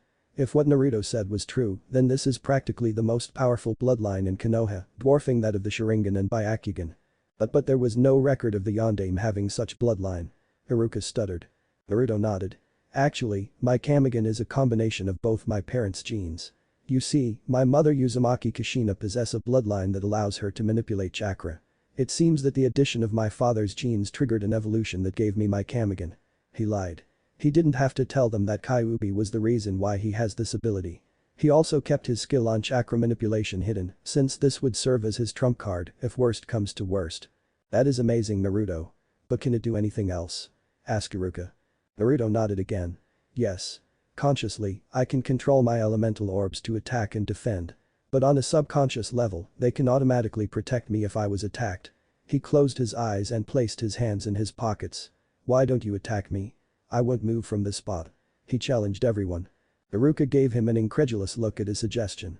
Are you sure, Naruto? Sure, Iruka-sensei. Go ahead. Eyes still closed and in a relaxed stance. Izuka, and surprisingly Sasuke, didn't waste any time. They threw a barrage of shurikens and kunes at Naruto without any remorse. Both were standing on opposite sides of Naruto, effectively trapping him in a pincer attack with no way out. Iruka wasn't able to stop them in time. But what they saw shocked them more. The elemental orb sensed the attacks and stopped in their tracks. The wind orb released a strong gust of wind that knocked the kunes Mizuki through off course and hit the shock teacher head-on that knocked him off his feet. Sasuke's shuriken barrage was stopped in its tracks by a wall water. Both saw that range attacks were useless, so both rushed towards Naruto, aiming to bring him down using plain taijutsu. The fire orb rose on top of Naruto's head and released a stream of fire that protected its master and effectively halting the advance of the two. Naruto's eyes was still closed and relaxed in the middle of the field. Everyone's jaw dropped at the amazing display. Wanting to end this charade, Naruto instructed the wind orb to release a powerful gust of wind around him that knocked both Sasuke and Mizuki back. Naruto opened his eyes and looked at a gaping Iruka. Was that enough of a demonstration, sensei? Asked Naruto calmly, inwardly amused over everyone's reaction to his skills. Kyuubi was laughing his head off inside his mind. Iruka didn't say anything and just nodded goofily. Naruto gave him a smile and left the training field towards his peers. A mad Sakura immediately accosted him. What did you do, Naruto Baka? How dare you attack Sasuke-kun? Shouted Sakura. Naruto was about to give her a calm reply, but he was beaten to the punch by the lazy Shikamaru. Shut up, you troublesome girl. Naruto didn't attack your beloved Sasuke. If you noticed, they attacked him first without any provocation. Naruto was just standing there and defended himself. Troublesome girl. Sakura was about to rant at Shikamaru for interfering but was cut off by Iruka. Shikamaru is right, Sakura. It was a demonstration, so there was no foul play. But stammered Sakura. Enough. Naruto didn't attack Sasuke, so that's enough out of you. With that, Iruka shooed everyone back to the classroom to continue their lessons for the day. Naruto was pleased with the results. Chapter 9. Graduation Test. Naruto survived the 3 years of his stay in the academy. He is now 12 years old, as with the rest of his peers. He didn't learn much in shinobi school, but he was able to improve a bit on his spare time and self-study. For the 3 years he attended the academy, Naruto focused more on physical training and chakra control. Even after years of hard work, he is still having problems with his chakra manipulation. He did, however, master his chakra blade for his kenjutsu, as well as his chakra claws for his fox fist style. His weights are now at 250 pounds, and Kyuubi advised him to maintain said weights for 5 months. It seems that he is nearing his puberty, so he needs to maintain the weights to avoid hindering potential growth spurts. Naruto also spent his free time from the academy getting to know his summons. He found out that his summons have their own specialty. The tigers were masters of wind, and various tigers in the clan were perfect for attacking large groups. Phoenix clan were masters of fire and make perfect messengers, since most of them knew how to teleport using fire as a medium. Also, Naruto found flying to be an interesting experience and spent a lot of time flying with medium-sized summons. The Dragon clan was a master of water and lightning. Their mastery over water makes them perfect for defensive strategies. Their lightning is mainly used for attacks. They can also fly, but Naruto was nervous when flying with the Dragon clan. He doesn't know why, but flight without wings made him nervous. He also learned that the legendary summons were clan-specific when it was first bestowed to the elemental nations. The dragon summoning contract was given to the Uzumaki clan during its founding. The Phoenix clan was a Konoha-based contract and was first given to the Uchiha clan. Their affiliation with the Phoenix clan integrated the fire element to their genes, which made them a prodigy of the element. Naruto asked Suzaku why the Uchihas no longer held the contract. The boss summoned explained that she cancelled her pact with the clan because they deviated from her teachings. They got too power-hungry for her taste. She didn't know how Kushina got the contract of the Phoenix clan, since she was sure that she took it away from Konoha and hid it from elemental nations until a worthy summoner is found. The Tiger clan, with its mastery of wind, was given to the Fuma clan in Grass Country. Byako didn't know the details, but the contract was lost when the clan suffered from invasion and clan wars. He also didn't know how Kushina found the contract. However, they theorized that Kushina was able to find the contracts with Kami's interference because the legendary summons was under her jurisdiction since they were her guardians. The other three also mentioned that Genbu's contract was lost as well. Genbu was the guardian of Earth, but no clan was able to summon him so far and no word of the contract was ever heard among the elemental nations. It was the day of the graduation exam and Naruto wanted to get the day over and done with. He was sure that he could pass the tests with flying colors. He was tied with Sasuke for the Rookie of the Year, though he could easily defeat him, but his promise to the old man to downsize his skills kept the urge to do so at bay. The door to their classroom opened and both Iruka and Mizuki entered the room carrying a bunch of papers with them. Iruka shouted over the noise before everyone calmed down. He coughed for a bit to get the air back to his lungs before addressing the students. I am proud with all of you for getting to this stage of your shinobi training. Today is the graduation exam consisting of 3 parts. First is the written exam. This got a groan from everyone, especially from Naruto who hated written tests. Second is the Taijutsu challenge where you will be having a full-out spar. The pairs will be randomly selected by Mizuki. Last but not the least is the ninjutsu exam.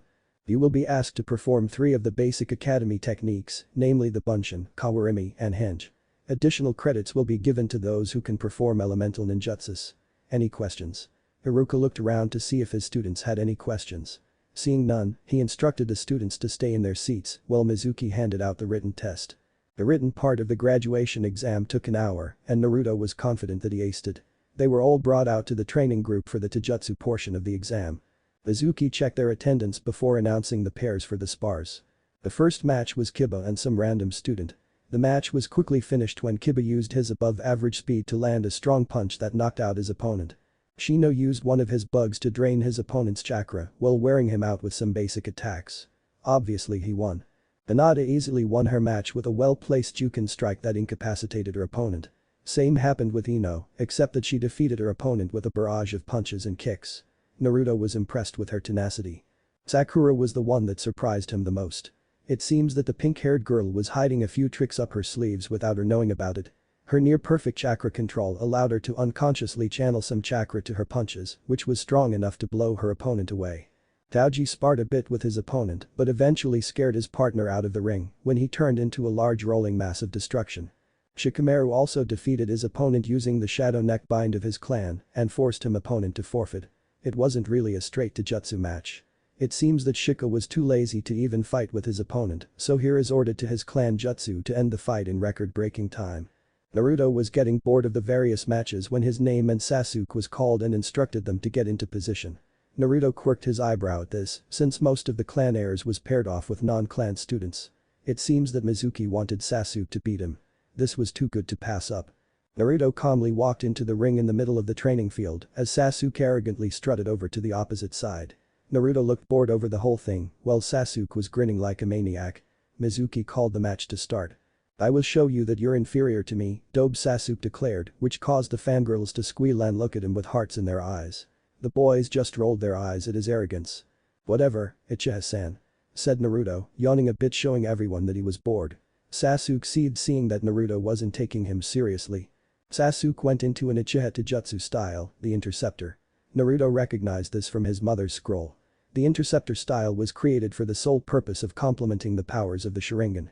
The style itself was used as a defensive stance, while the Sharingan copies and identify the style of the opponent. Quick attacks are then used to get under the opponent's guard to land a decisive blow. This would have been an effective strategy, but the lack of Sharingan made it an almost useless action. Naruto grinned at this and went into his Fox Fist style that confused everyone since he didn't show this type of Taijutsu style before. Seeing Naruto's unorthodox battle stance, Sasuke smirked and dashed towards Naruto at Chunin level speed. He released a punch that Naruto easily swept aside with a flick of his wrist. Sasuke then jumped and spun in midair to drop an axe kick on Naruto's head. Naruto crossed his arms above his head to block the attack, but Sasuke used his momentum to twist around and aimed a straight punch to Naruto's stomach. Naruto saw the feint and quickly dashed back to avoid the blow and quickly lashed out with a sidekick that hit Sasuke in the stomach that sent him sprawling to the ground.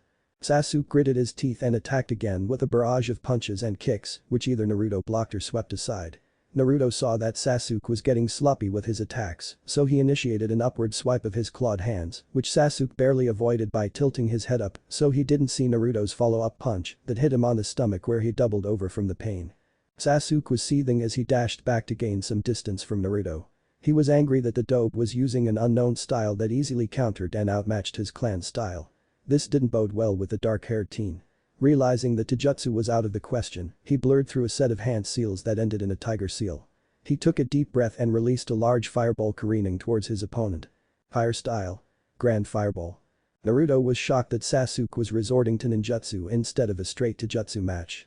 Seeing the large fireball careening towards him, he used Shunshin quickly to get away from the fiery projectile. He appeared a few feet in Sasuke's right and got back into his fighting stance. Sasuke saw that Naruto was able to escape from his attack and went through another set of hand seals. Fire style. Phoenix Flower. He blew out a bunch of small fireballs at the blonde at amazing speed. Naruto saw the incoming attack and realized that he cannot avoid the attack. If he did, then his fellow students behind him will surely take the brunt of the attack.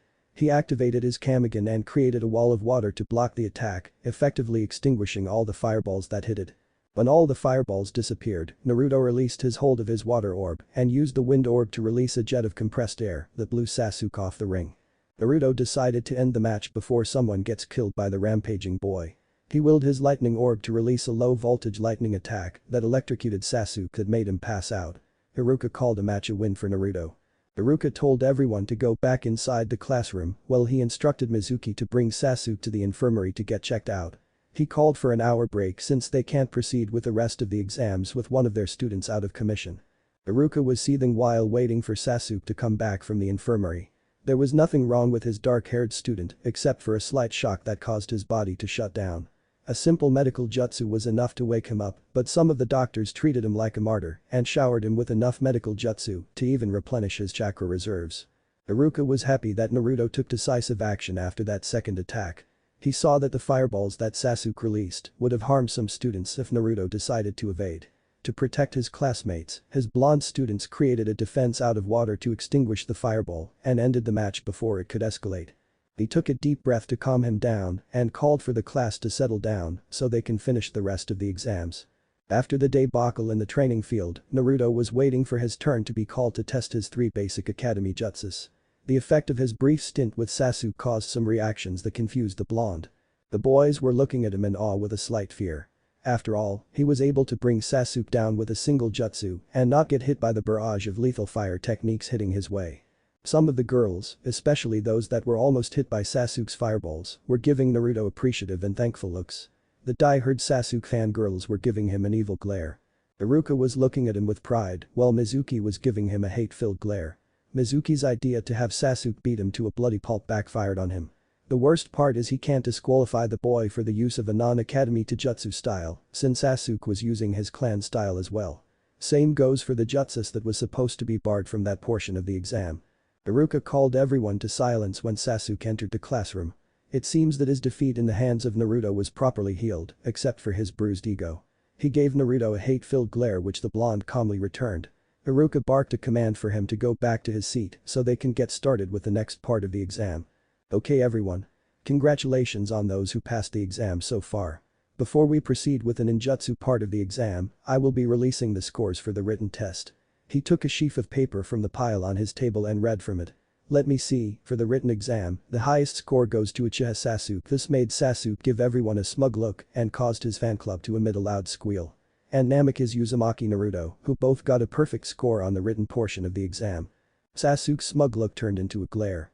Followed by Abiram Shino and then by Shikamaru Nara. Congratulations. Any questions? Asked Haruka. Sensei.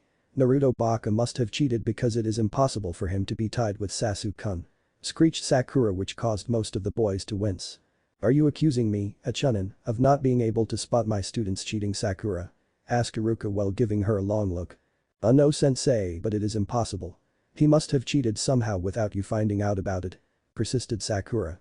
Well, you're wrong, Sakura. 1. It is impossible to cheat because we are closely monitoring each and every one of the students.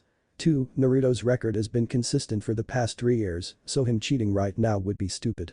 If there aren't any more questions, then let me continue this time. He gave Sakura a glare which effectively cut off any other complaints she might have. For the Taijutsu portion of the exam, everyone who won passed the test. However, me and Mizuki deducted points from both Nara Shikamaru and Uchiha Sasuke for the blatant use of ninjutsu when it was only a taijutsu-only exam. This announcement brought a loud screech from the Uchiha fan club but was easily shot down by Iruka. Nara used his family jutsu to disable the opponent and forced him to forfeit, which is against the rules, but we gave him leeway on this since it is a sound strategy. However, Sasuke's deduction was caused for the blatant disregard of the rules by using an attack-based jutsu. But Sensei, Naruto also used his freakish technique during the match. Complained Sakura. True, he did. I don't know if you noticed, but Sasuke's fireballs were in direct collision with some of the students, which might have killed them if Naruto didn't act with his technique. I saw this as a decisive action on his part, so I didn't mark him down with deductions. That's so unfair. Wailed Sakura. No, it's not. So you think that Sasuke should get away in hurting his peers? I think not. Now shut up and let me continue. Now, the next part of the exam is the ninjutsu portion. You will be called one by one to demonstrate the 3 basic academy jutsus, namely the Henge, Kawarimi, and Bunshin. With that, he called the names and each performed the techniques as requested. Some passed while some failed. Naruto noticed that the clan heirs all passed. Sasuke easily passed and gave everyone a smug look even if they performed as well as he did. When Naruto's name was called, he walked to the front of the classroom and waited for the signal to proceed. Okay, Naruto, I want you first to perform a Bunshin. Instructed Iruka. Iruka-sensei, does it have to be the normal Bunshin or can I perform other versions of it? Asked Naruto. One of the reasons why he learned the shadow clone was because of his huge chakra reserves, where it is impossible for him to create the normal illusionary Bunshin. Iruka was shocked at the question. Naruto knew another Bunshin. This he got a C. Yes. As long as it is a Bunshin, then it is acceptable. Naruto didn't waste any time and performed the Kage Bunshin without any hand seals. 2 perfect clones of Naruto appeared beside him. All 3 were giving Iruka a huge grin. Be very good, Naruto. Now I want you to perform the Henge by turning into the Hokage. A puff of smoke later, Naruto looked exactly like the 3rd Hokage, complete with pipe and smoke. He gave Iruka a cheeky smile which looked out of place from the Hokage's face before poofing back into his original form. Perfect as always, Naruto. Now I want you to substitute yourself with the log in the corner. Naruto nodded and did as instructed flawlessly. Iruka nodded his pride at the performance. Congratulations, Naruto, you have graduated in flying colors.